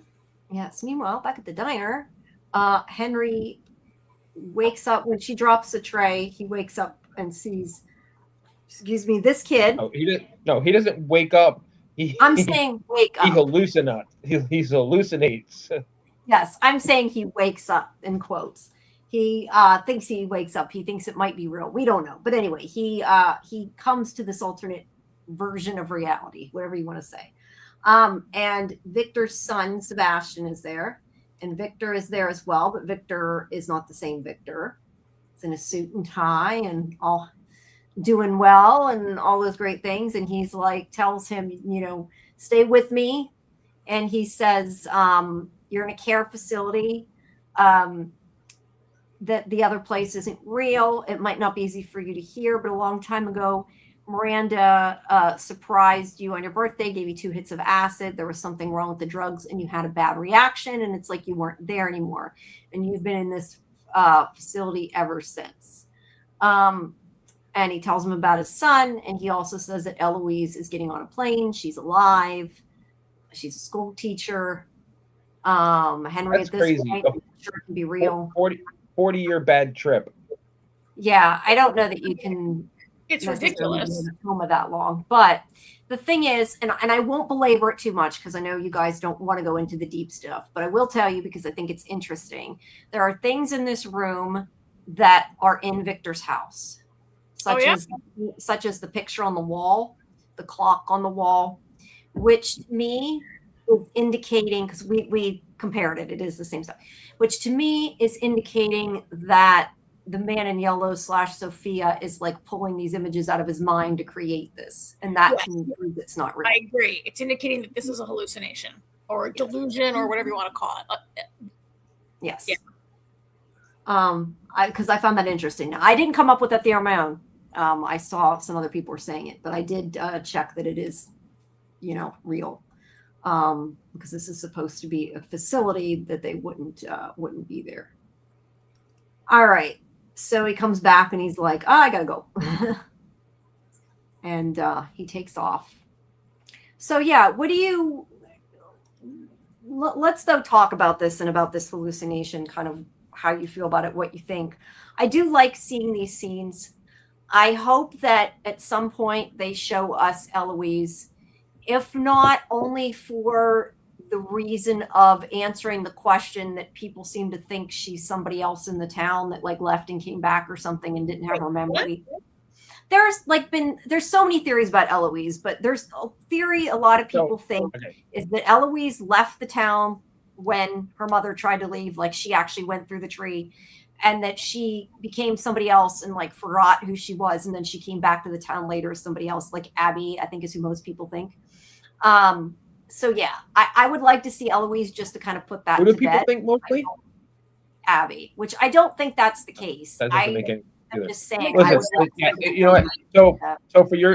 So what Jamie's saying is she wants to see them cast an older Eloise just so we can say, okay, that theory is dead. Yes, exactly. So I have a theory about Eloise. Go ahead. She was killed and eaten, and she's dead. Yeah, That's my why. theory too. I don't think she was, just because he never found the body. Why not just say he found both of their bodies, if that's the case? Well, he said he thinks this is what was left of her. I just took it that the idea was that she was so horrendously mutilated that he couldn't really tell, and he just thinks it was her. Yeah. But I know that, a lot of TV shows, no body, no dead. So I don't think that this. I look forward to you guys proving me wrong. I think she's just dead. That's Yeah, fine. I think so. No, I just figured we might, but I do think that this would be a good opportunity to answer that for sure, by showing her. Whether or not that will happen, I don't know. How would they show her if she's dead? How would they show her? No, in this hallucination, In his vision. like what she looks like, just to know what she looks like. Yeah, that's not. We all have our questions that we need answered, and that's not one. No, I'm not saying we need it answered. I'm just saying then people will quit saying it. That's why I want to say it. Okay, all right. That's okay, Dieter. Have a good time at work. I hope you had fun not being at work for a little bit, but thanks for coming. All right. And Fletcher, by the way, to answer your earlier question, I haven't seen West ever answer. I know you put that in there. I'll have to ask him again. I don't know if Wes is still here. I don't know. He was there for a second and then disappeared. I don't know what's up with that, but maybe he had to go. All right. Oh, so do you have any? You don't have anything else to say about the hallucination? I thought maybe you had something. No, I mean, I like it a little better. Like last week, I felt really like, oh my god, I saw this on Buffy the Vampire Slayer. This is but now I'm more. I'm over that now. I mean, I think it's a bad sign. I think Henry's not going to make it out of this season, and I just wonder what he's going to do. He's going to try and kill Victor. Yeah, it's possible. It's possible. Forcibly disconnect. It's possible. But would he be able to do that? I don't know. I mean, I think he's going to jump. I think he's going to jump off the roof. I think Victor foreshadowed hard earlier in the season when he stood on the roof and talked about someone jumping off the roof. I think it foreshadowed hard that someone's going over the edge, and could be Henry. I also think it was the most ridiculous piece of medical advice from a supposedly trained professional because it was fake. Well, right? The whole thing is medically ludicrous, so I can't really because it's a hallucination. Yeah, if it's a hallucination, you can't break the hallucination and not go back to the hallucination just by killing somebody or destroying yourself or whatever to get out of the hallucination. It doesn't work that way. Yeah. You also can't wake up out of a 40-year-old coma and just start talking. No, he'd be so atrophied he wouldn't be able to move right. And yeah. But yeah, I don't know. All right, so but it's not real. So, but it seems real, right? It's been put in his head so that it seems so real. Yes, but I definitely don't think it's real. Hold on. What? Why would they show Henry? He has a grandson and is Victor's kid, and to have him kill Victor in Fromville because to enjoy his life. His real life in this world where he just woke up from a 40-year coma, he has to get rid of his anchor, and that's his anchor is Victor in his imaginary world. Yeah, they have to make it worthwhile. It has to be like, wow, I have a grandson. My daughter's still alive. Like all these things to make him want to do that. Translated, this is the Man in Yellow's fun way of getting people to kill each other. And that's the other thing too. I think the Man in Yellow, I really think he gets off on I think the fear. I was joking earlier, but I really starting to think that the fear makes the liver taste better. That's why he enjoys. I mean, I do agree that the Man in Yellow gets off on the fear, and that's what this is about. And it's more about the torture Henry will go through in thinking about killing himself or a person, Victor or someone else, rather than the action of doing it, right? I also question whether the Man in Yellow really wants Victor dead, considering that Victor has been allowed to live. And those monsters probably could have killed Victor at any time in the last, when he was there for years and years and years by himself, right? Victor has been really allowed to live, I think. Well, because there's probably no fun killing Victor. But if there's no Victor, there's nobody there. There's no entertainment at all, right? Yeah, that's fair. the thing is we don't know that Victor's the anchor, though. What if the anchor's himself? Like Karen said about the roof. Yeah, Maybe I he think has he to could kill analyze himself. himself. And I think, I think he, I mean, she said you have to break the, connection, you have to break the anchor. She didn't say like figure out who is your constant and kill them, right? It's going to be how Henry interprets this, and I think, I mean, I look, he's not. I wanted to ask. I mean, there are people who think that the two of them might die this season, and like it's a real possibility. I just personally, it's not my own personal favorite theory right now. I did want to ask you guys though, do you think that this is what happened to Abby? I mean, do you think it's the same thing? Because we don't know, but to me, it could have been. As I said before, I'm not sure why they would do it 2 times in a cycle, but it does seem like it could be what happened to her. Do you think it is? Just wait, what? That what happened to Abby when Abby started shooting people? Like everybody, not everybody, but most people have said they thought that's where this was going with Henry. So I'm saying, like, do you think this is what happened to Abby? Yes, I think Abby. I think she was saying something like it's not real. They won't really be dead. She was. Yeah. She was. It also makes me wonder too, though, if Victor is the anchor. Like, was she always intending to shoot Ellis, though? Like, they made it like she was just randomly shooting people, but I was thinking about it last night, and I'm like, was she trying to kill Ellis? Like, maybe she was always headed for Ellis, right? Like, if that's what it is. Or maybe she was going to shoot herself at the end. I don't know, but it's just interesting. Do you think that Victor is the anchor? I mean, Henry went and cried at Miranda's grave and spoke to Miranda, and like Miranda is Miranda the anchor in this thing?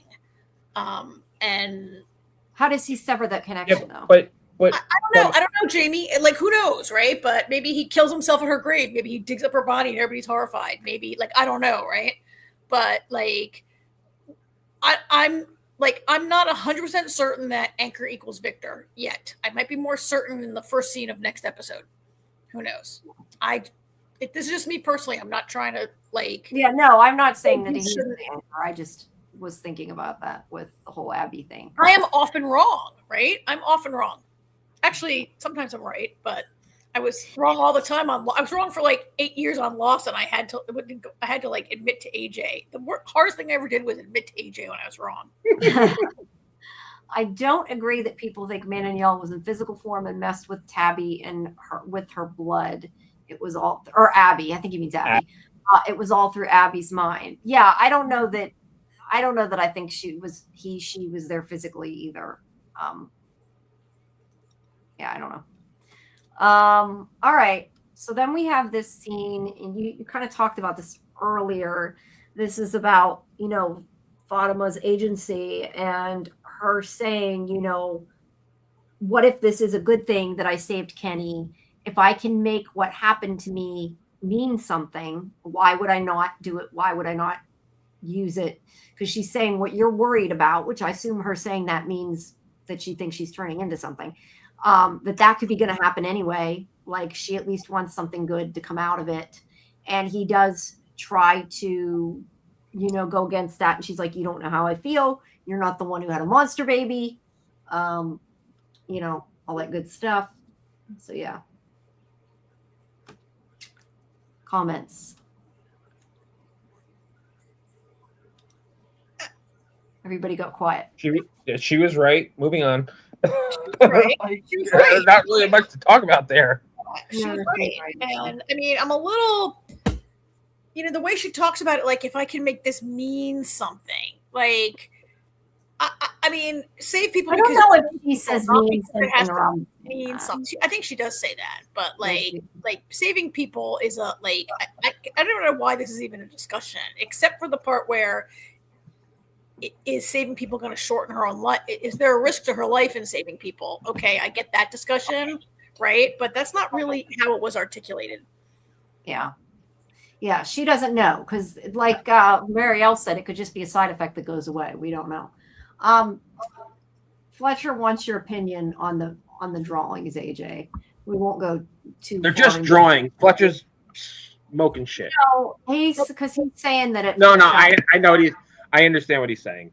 It does kind of look like the picture she posted of her with the egg that the actress posted. It does kind of look like it could be that could be what it is. I do agree. I don't know that it is, but yeah. Either way, we're there from the beginning. You are correct. I'm always just gonna say Fletcher's wrong no matter what. It doesn't matter. You're funny. All right. So then we have Christy and Marielle, and this is where she, says again, this is where she says she's my patient.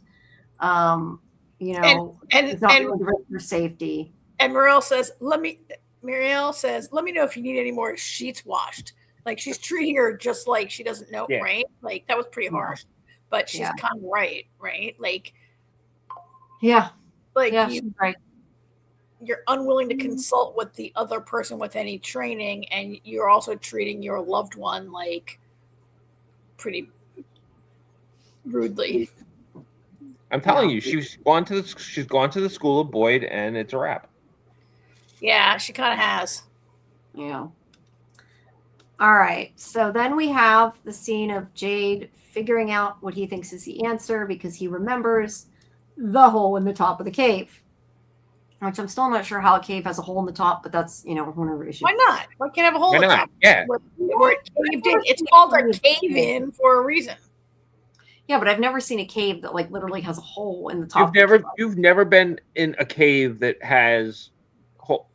You need to go to more caves. That's all I'm saying.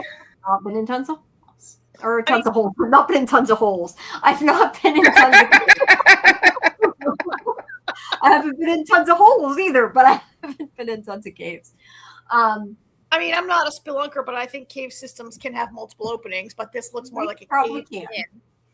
But it just is.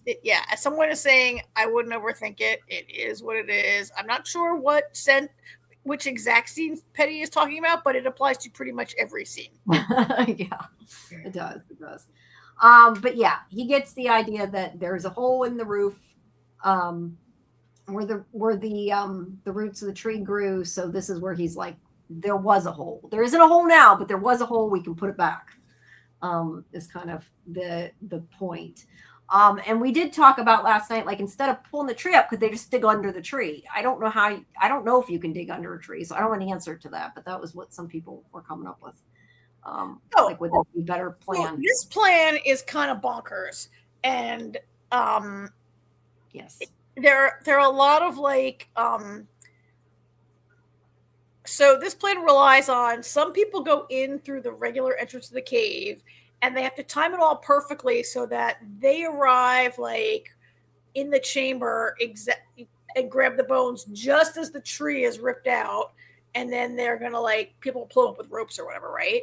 And I get why Boyd is that plan is nuts and it'll never work, but why did they rip the tree out? Why can't they just dig a hole right next to the tree? And well, they can't dig a hole next to the tree because you can't dig through the rock of a cave. If you can't dig through rock of a cave, you would cause a cave in. Could you dig through where that hole was? Maybe, but to just say you dig down. He thinks the tree grew over the hole. Yes. Yeah. That's the story. Yes, but could you dig under it? I don't know, possibly. But here's my question, though, for you guys, because some people had said, I don't remember who said it. Somebody said it. You're right that for them to time this seems kind of crazy, but why do they have to even do the tree at night? Why can't they just do it during the day? If they can't come out of the caves during the day because it's daylight and they can't be in the daylight, then why do they have to do it at the same time? Why not just take the tree out first to make sure there is an exit and then go down? I think it would make so much noise that it would alert the monsters that there's some kind of shenanigans going on in the bone chamber. Yeah, but if they can't come out during the day, what would it matter? They'd be underground. They'd run right to the bones and be like, don't come down here and grab our bones. Okay, that's true. That might make sense. But there's another more important thing. Even if they manage to rip the tree out, guess what? There isn't going to be a hole under the tree because it's moving. Just ask Victor. Because the trees move. Well, some trees are moving. Yes, he did say the perimeter trees were moving. Somebody said something about that earlier. So you're saying it might not be right over the hole? I don't know. The plan was kind of. Yeah, that's what Alpha Fold said. Victor mentions the trees are moving in season 1, so the will they affect their plans. I had not thought about that, but that is definitely. I don't know that we will see this plan being enacted. I think this plan is going to be workshopped to be a better plan. I just don't know that we're going to see them like pulling a tree. Like, I don't know. I think what was important here was Boyd's complete dismissal of the plan, right? Yeah. No ability to be like, okay, that's not really a great plan, but there's some elements here that make a little sense, right? Like, you found a second entrance. That's good. Good work, Jade. Yeah, because he's like, we can't do this without a second entrance. So Jade's like, I found a second entrance, and he's like, nope. Now we need a plan B. So if they even try this plan, I think this is how it goes. They hook up the van and what other vehicles still have tires to it, and they wrap chains around it and everything. And they're like room, and the bumper comes flying off of one car. The motor fucking explodes, and they go, well, that didn't work. That's kind of what Boyd was saying. We don't know it's gonna work. Well, but yeah. Boyd didn't say we don't know it's going to work. Boyd was like, 100%, we're not doing that. It'll never work. You're stupid. No, he does say something like, what happens if the chain breaks? What happens if he did? Yes, he did. He did. Are in the wrong scene, but you're right. Yes. He did raise a lot of objections, but it was a lot of They were valid objections, though. They were. Yes, but they came across as naysaying and not as like, okay, I agree with that. Right? And he's like, we need a plan B. You sit here and think of a plan B, right? Yeah, and but he's like, you said the whole time, you said the plan didn't work because we didn't have any way out. Now we have a way out. Now you want another plan. It's like Boyd is going to find fault no matter what it is. Yeah, Boyd only agrees with his own ideas. You're right. He does. Moving on. Moving on. Yeah. Either way, I think this is an awful plan. I think the boy in white says don't cut down the tree. You don't cut down or pull out the tree. Again, but the only one that knows that is Victor. They don't know that, Jamie. They're not like no, but I'm saying it's a bad plan and it's going to go bad. You're right. They don't know that, but I'm saying that's why I'm saying I think this is a bad plan and it's going to go wrong.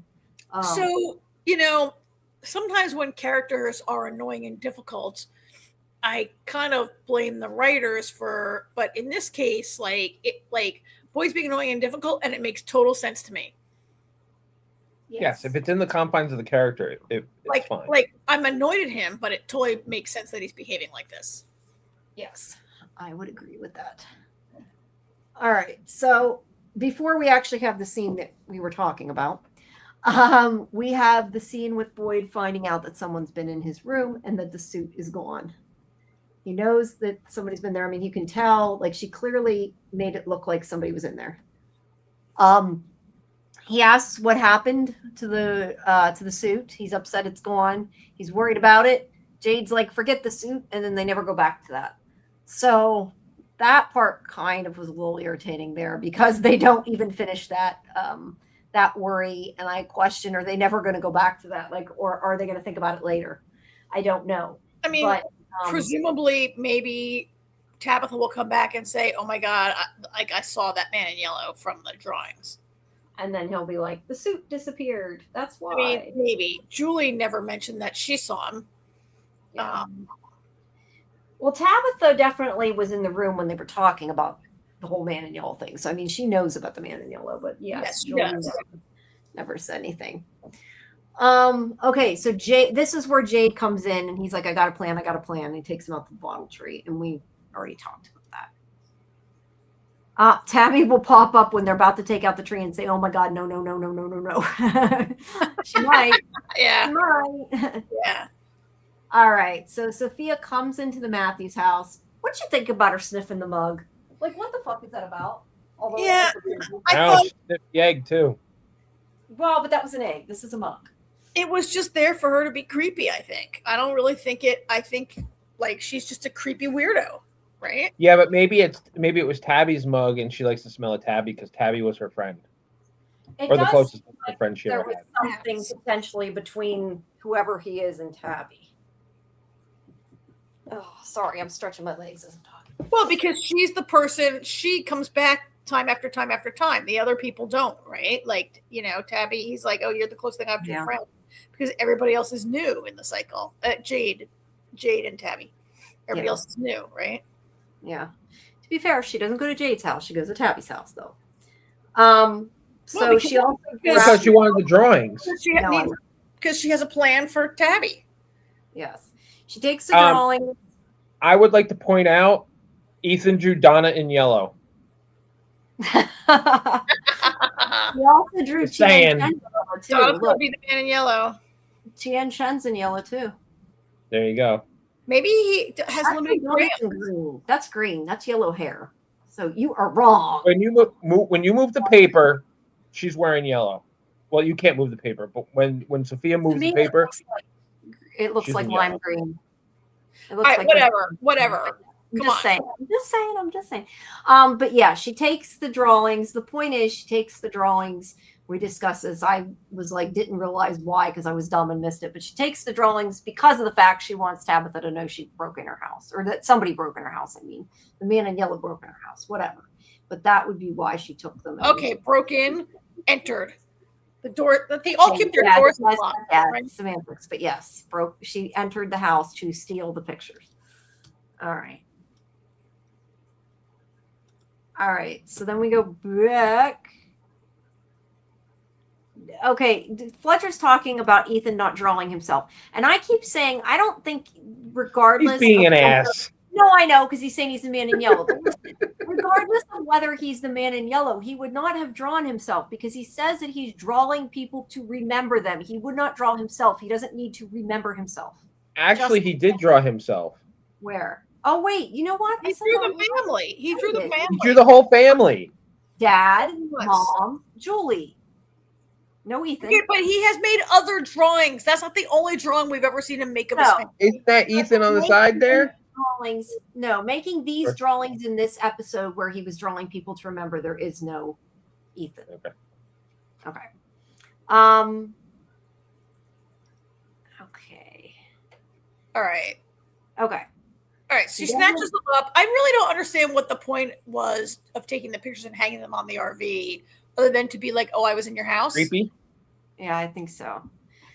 Yes, the pictures remember. The pictures don't need to remember himself, was my point with all that. Right. Okay.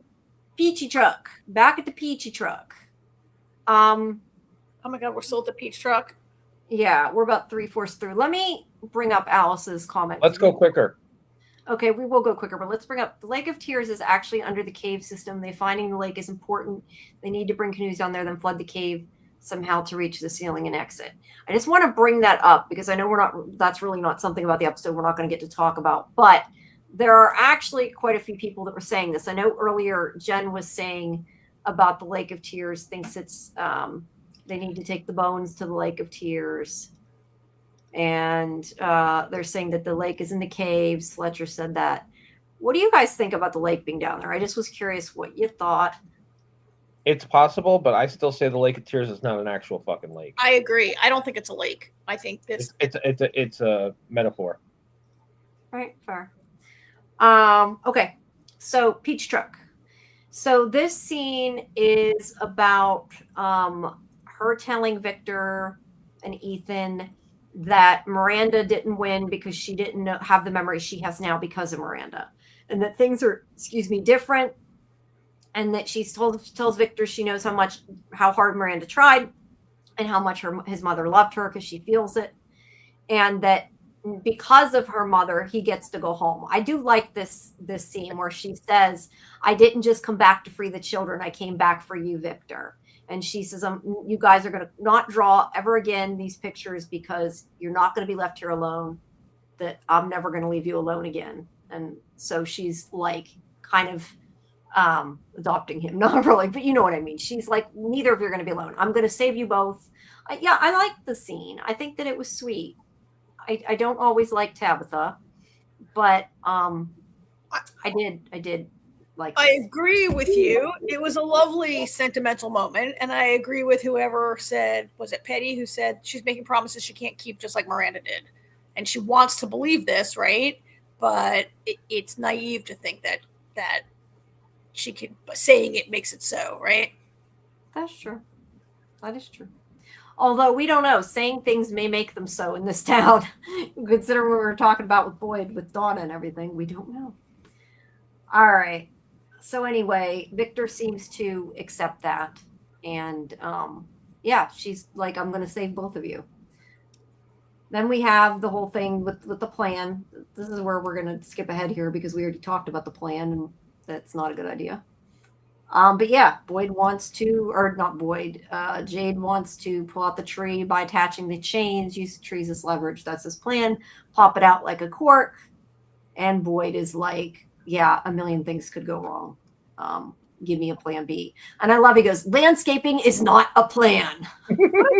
That was pretty funny. Dick thing to say. That was a funny line, though. It was a great line. It was, but I mean, yeah.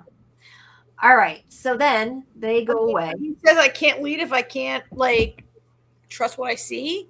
Like, you can't lead if you treat everyone like shit all the time. There's that too. All right. So they leave, and then he hears Kenny calling, and he watches Kenny get shot. Now, I for like a fraction of a second was like, what the hell? But then as soon as you see other people, you know, absolutely it's a hallucination. But I don't know that I feel like as soon as I saw Kenny was dead, I was like, no, this isn't real. Like, I think we. Well, I mean, for me, it was I knew immediately it was a hallucination because Kenny calls from behind him, and then he steps out from like across from him. Yeah. So yeah. I was pretty. I thought it was pretty obvious that it was. Yeah, it was, but but I agree. For a fraction of a second, it was very shocking. For a nanosecond.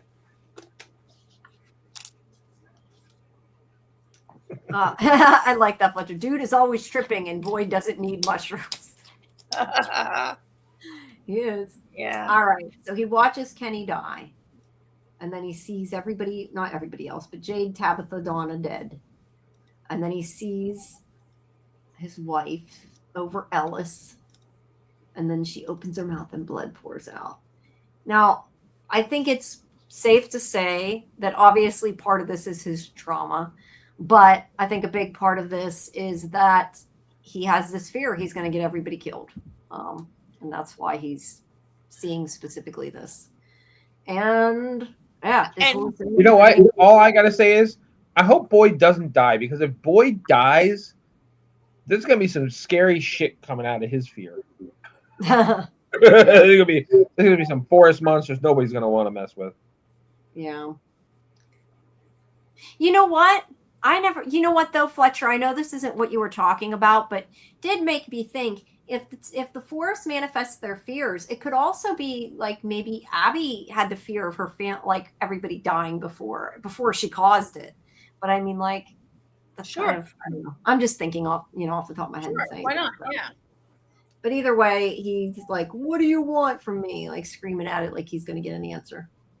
Yeah. And then we have Henry, who goes to talk to his wife. This was very sad. He is trying to, figure out what to do. He's, asking his wife for help. And then this is the scene we sort of touched on before, where the doctor tells him that this delusion, he's been in it too long, and the only way that he can get out of the delusion is to destroy the anchor, disconnect from the anchor, whatever she says. That's how he is going to get into the real world, that she's saying, and out of this delusion.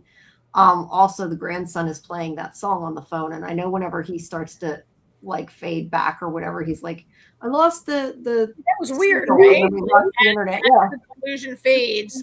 Victor says what happened, or someone says what happened, and Sebastian says, I lost my signal. Yeah, like the music stopped because he didn't have Wi-Fi at that moment or whatever.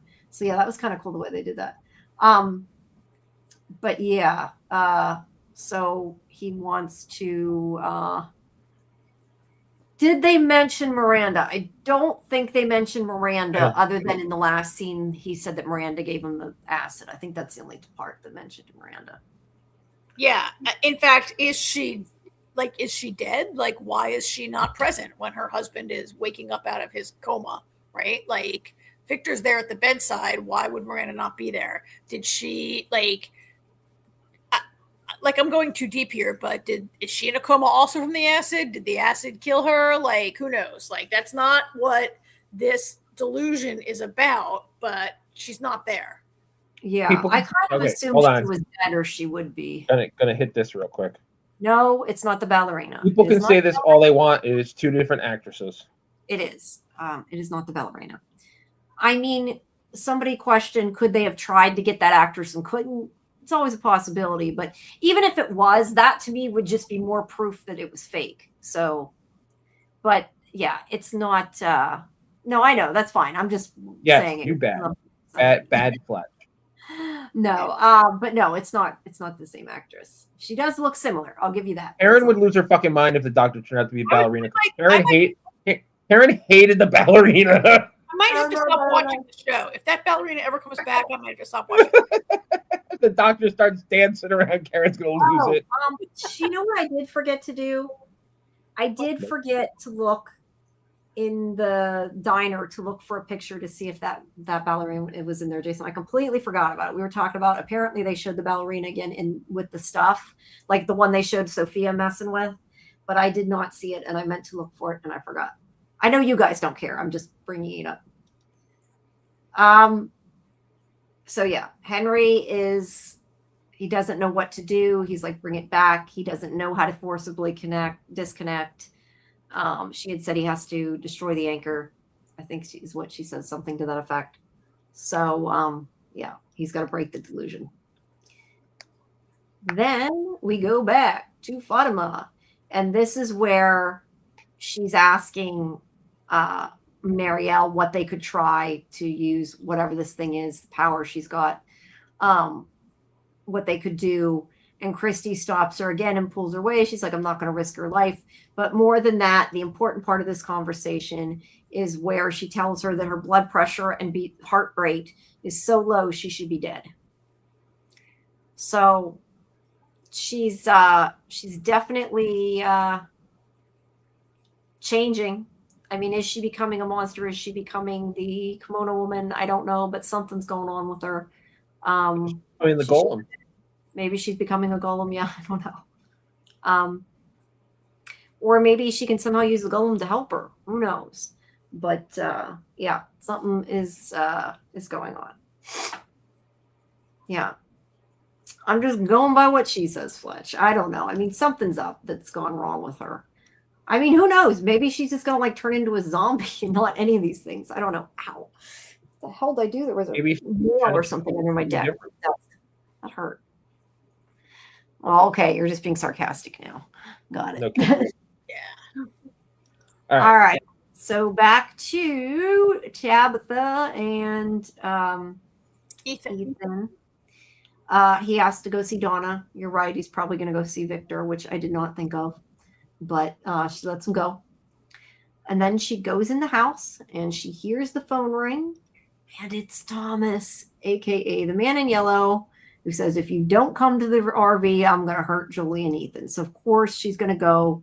And, of course, she's stupid and tells nobody because she should have told somebody where she was going, but she does not. Because he didn't say don't tell anybody. He just said come, right? No, never did. Yeah, I think when you go to meet your fake dead son, you should tell someone where you're going, right? Like, really. Maybe she didn't. Maybe it was off camera. Maybe. In my old office, we had this board on the wall, and you had to put, like, your magnet with your name. It was map of the world, and you had to put, like, your magnet where you are so people knew where everybody is. And I feel like Fromville needs a, like, map. Could Jade put his map on the wall with some push pins so people could put their location? Yeah. Would stop a lot of, like, wondering. Could solve some problems. By your theory, Fletch, he killed his daddy, so shush. We'll get to that. I think this episode proves without a doubt to me it's not Ethan. I mean, I think that's what this episode proves. The man in yellow is not Ethan? Well, I mean, I've always believed that. No, I know. But when we're almost there, and then we'll talk about it. Okay, so Kotri here is following him around. And this is where he tells Boyd, you are never going to accept a plan, no matter what, because you're trying to save everybody. And it's not about saving everybody, it's about saving as many as you can. And that, yeah, you're probably going to lose some people, but you might save even more. And then he says, so suck it up, make a choice, and live with it. I like Kotri in here. Do you guys think, I should say, everybody knows what I think because I'm starting to think this too, but do you think Kotri is Kotri? I'm at the point I do think that it's probably his consciousness because I'm starting to believe Marielle after everything we've seen since then, as much as I don't like Marielle and want to believe her. Yeah, I don't know. Do you think it's actually him? What do you mean you don't want to believe Marielle? What are you talking about? No, I'm just saying because I don't like Marielle, but her whole thing about the souls being trapped in that makes me think there's a good chance it really is him at this point. Oh, I don't know. Marielle says that, but I also feel like she's kind of a non-believer. Like, is Kotri a representation of like Boyd's inner monologue, right? And he's just seeing. There were some things Kotri did not seem to know that Boyd knew. That's what makes me think that he probably isn't part of Boyd. Because they always do the opposite, where the person only knows what that person knows, but they kind of went the opposite way with this, which makes me think it might be him. I know. The thing about I think it's Kotri. I think it's whatever.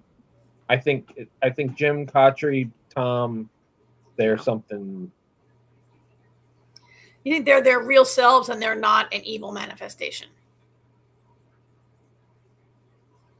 I do think whatever he is, he seems to be trying to help Boyd because, well, though that's not entirely true. If I'm saying this is a bad plan and this is going to go bad, it's him telling him to go through with it bad.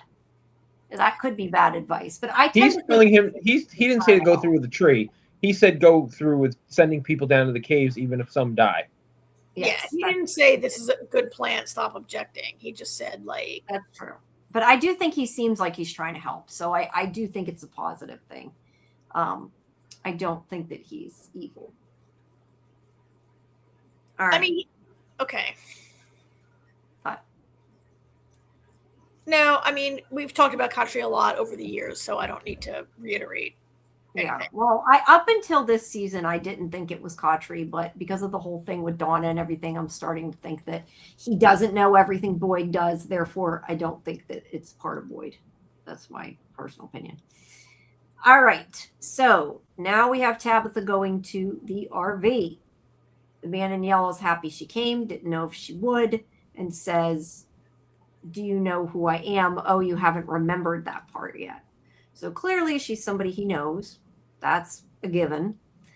So a couple things that I think are important with this. One, he says, Jim died where you're standing. He was so brave. I really liked him. I kept one of his teeth. Okay, this to me, now whether this is the case or it's just to scare her, I don't know. But this to me is implying that he was Jim. Oh, that's what the teeth thing to me means. It means I was Jim when I talked to Ethan, and that he's trying to find the Lake of Tears and is using Ethan to do it. That's what I thought it was implying. I do agree it doesn't seem like he was Jim in that scene, though. So I don't know that I'm 100% on that, but I'm just saying that's what it seems to be implying to me. Okay. I think he just said, hey, I have his tooth. Yeah. It was awkward, to say the least. When I saw that scene, while it did seem to be really Jim, I thought, how can it be? Is this like, some thing else happening here with Jim presenting itself to Ethan here? I get what you mean with the teeth. I personally don't think that he needs the teeth to turn into the people, but I think he just collects the teeth because he's a freak. But you could totally be right. I have no evidence to prove or disprove either way, right? Yeah, no, I have no evidence to prove either. I just thought that that's what that was maybe implying, but I don't know that it necessarily does. It just could.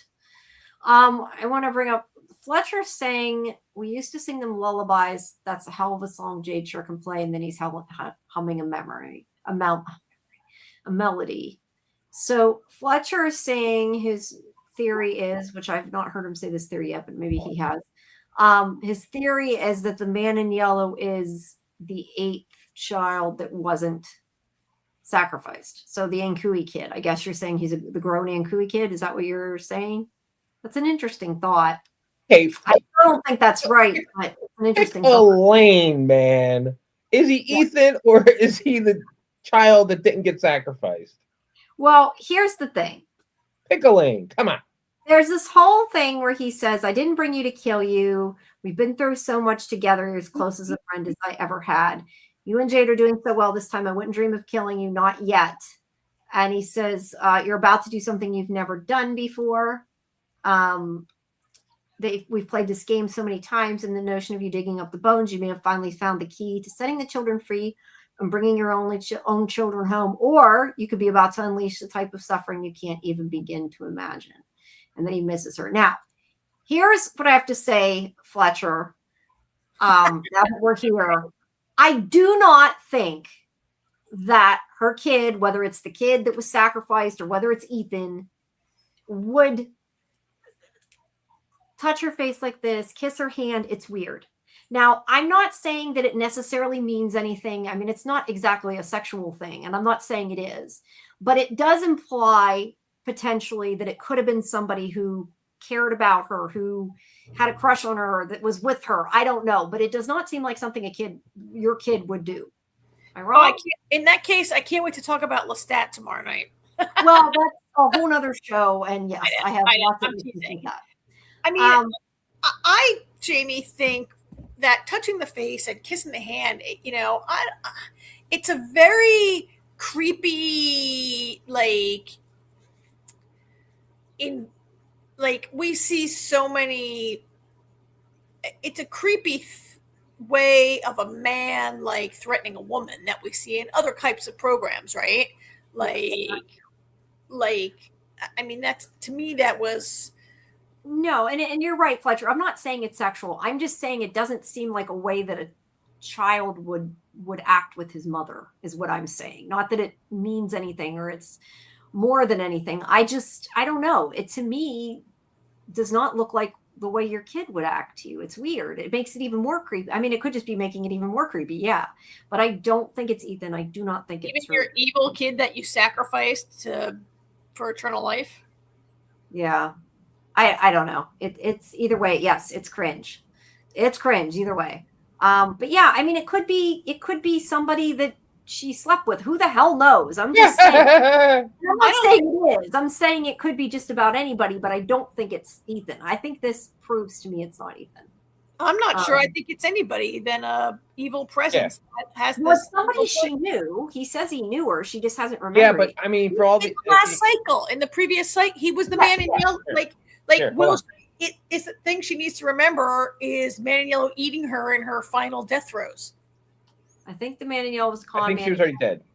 To this concept of eternal life, but lied what it cost them. Yes, I think he's. Yes, absolutely. What I'm saying is that's what she should remember him from.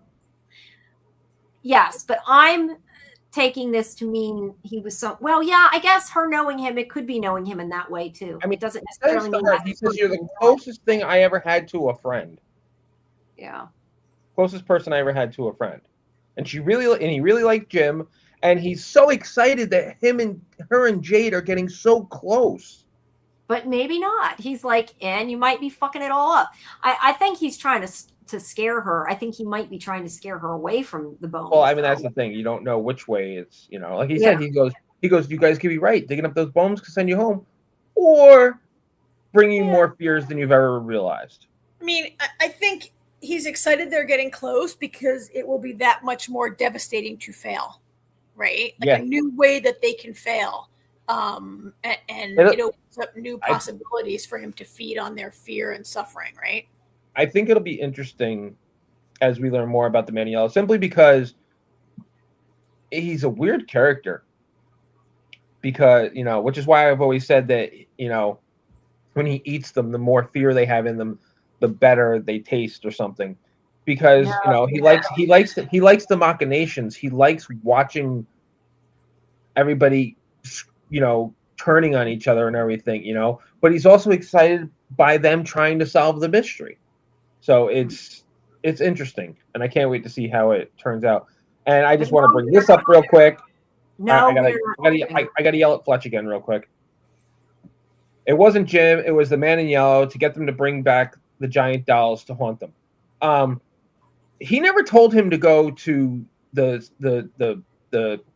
settlement to that lake. He told him to find the Lake of Tears. He didn't know Ethan was going to say, "Hey, there's a lake at the settlement." Yeah, that I agree with. But yeah, I don't know. I do want to know what it was that Doug, the melody Doug hummed, but we don't know, Fletcher. The truth is we don't know. But you know what? It could have also been the lullaby. But even if it was a lullaby, that doesn't prove anything, because he could have done that just to be like cruel, because he's saying that's why Jim died, because you figured it out. It could also be random creepy humming. It could be. Yeah, I think without 100% confirmation on something that happens on the show, it's probably the wrong choice of words to say this proves. Well, yeah, no, you're right. Proves in our mind. It doesn't mean it proves. And I got one more that I have to talk about before we go off. It has nothing to do with anything else, but this made me laugh really fucking hard, and I want this to happen now. So call the writers and tell them to do this. Imagine you take the bones to the Lake of Tears. You get nightmarish skeletons attacking you in the next cycle. I want to see that. When I first read that, I lost it. That would be good. That'd be hilarious. Yeah. All right. Let's see if we have any more things we wanted to put up here. Oh, we missed that before West. Sorry, West. Kenny getting shot, even though I knew it was a vision, still had bad feelings seeing Kenny die. Yes. Yeah. I did not like seeing Kenny die. But I think we knew that it wasn't real. Okay. This is all about Henry killing Victor potentially. We talked about that. The ballerina, we talked about that. Kenny's the voice of reason, not Boyd. This is very true. Very, very true. Kimberly had said, I think there'll be some connection with the Golem and the whole thing with the monsters, and that the Golem is going to transform her into something else. I hope the Golem has a point. That's all I have to say, is I hope the Golem has a point. Definitely going to be a deeper level under the cave. The bones will end up being a lost cork. The lost cork. I thought exactly of that when he said a cork. I'm like, oh, Lost Island had a cork. Yeah. Okay, and then we talked about that. I was just seeing what else. I honestly think he was originally obsessed with Tabby in the village, but she was happy with Jade, and his disgusting obsession led him to being a traitor. Now he gets to play with Tabby forever, maybe. That's creepy. Yeah, make sure you guys check out the Fromaholics channel that Dieter and Fletcher have with their theories. Yeah. Either way, the whole scene was creepy. So yeah, predictions next week. Anything you want to add? It's so hard to predict what might happen on this show. Yeah. And we kind of mostly a lot of, okay, I shouldn't say most people, a lot of people who frequent this chat like think we're going to have some deaths, right?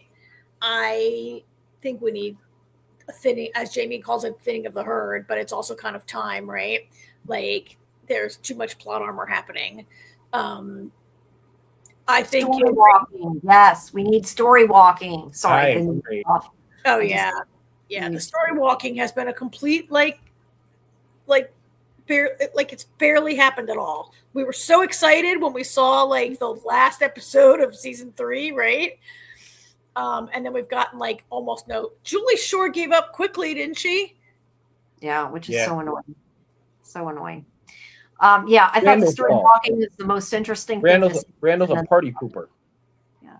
But I don't know. I thought it was the most interesting thing, and then they dropped it. So I'm like, yeah. All right. Well. All right, guys. Fun talking to y'all, but I gotta go to work. Left. Hopefully we will see you guys tomorrow night at 10 Eastern. For Fandom Access, we have Lestat, we have Widow's Bay, we have what else do we? And that's for Widow's Bay episode 9, not the finale. And then we have what? It's the finale of Widow's Bay? No. No, I said this episode. Widow's Bay 9, Lestat 2, the Star City 4. And Spider Noir. And the end of Spider Noir. And you guys have, you're done with For All Mankind. Also, the other thing I was going to say that I forgot about, I didn't look up the name of his character. I didn't want to take us the wrong thing. Hold on. I believe tomorrow, setting up a time. Like you're no fun. But this week, possibly tomorrow, I'm speaking with Lucas Haas, who played Winston on Spider Noir. So if anybody has any questions for him, you can put them in the submit questions part of our Discord. If you're not a member of our Discord, please make sure you do join. You can submit questions as well for the From showrunners. That interview will be out probably after the finale. I'm still trying to get him on the show. Jamie McGuire is going to be on our show, plays Smiley. He'll be coming soon. So make sure you all stay tuned for that. And the second part of Julia's interview will also be coming soon. So yeah, lots of stuff. And then tomorrow night after Fandom Access, we'll have our watch party for Widow's Bay finale in Discord. And then Thursday, we have our Widow's Bay, again, the watch party, and then live stream for Widow's Bay. Okay. So, all that stuff this week. And the JJJ interview, that is going to, you said you're going to do that tomorrow. It's tomorrow. But, yes. But you have not been able to get them live on this show yet. Not yet. I'm going to mention it, but not yet. This is part of the junket. So unfortunately, it's a short interview, but it's better than nothing. So if you have some questions that they can answer, don't send me crazy questions they can't answer because I won't be able to ask them. But if you have some good questions, send them my way, and we'll see if I'm going to try to pull a couple from the chat. But that's tomorrow, and then that'll go up. Like I said, that probably won't be up till after the finale. It depends what I ask. I gotta see. But okay. All right, guys. All right, folks. Thank you so much. Hi, gang. Great to see everybody. Don't forget to like and subscribe before you go. Yes, and join our Discord. We'll see you tomorrow. Good night. Night, all.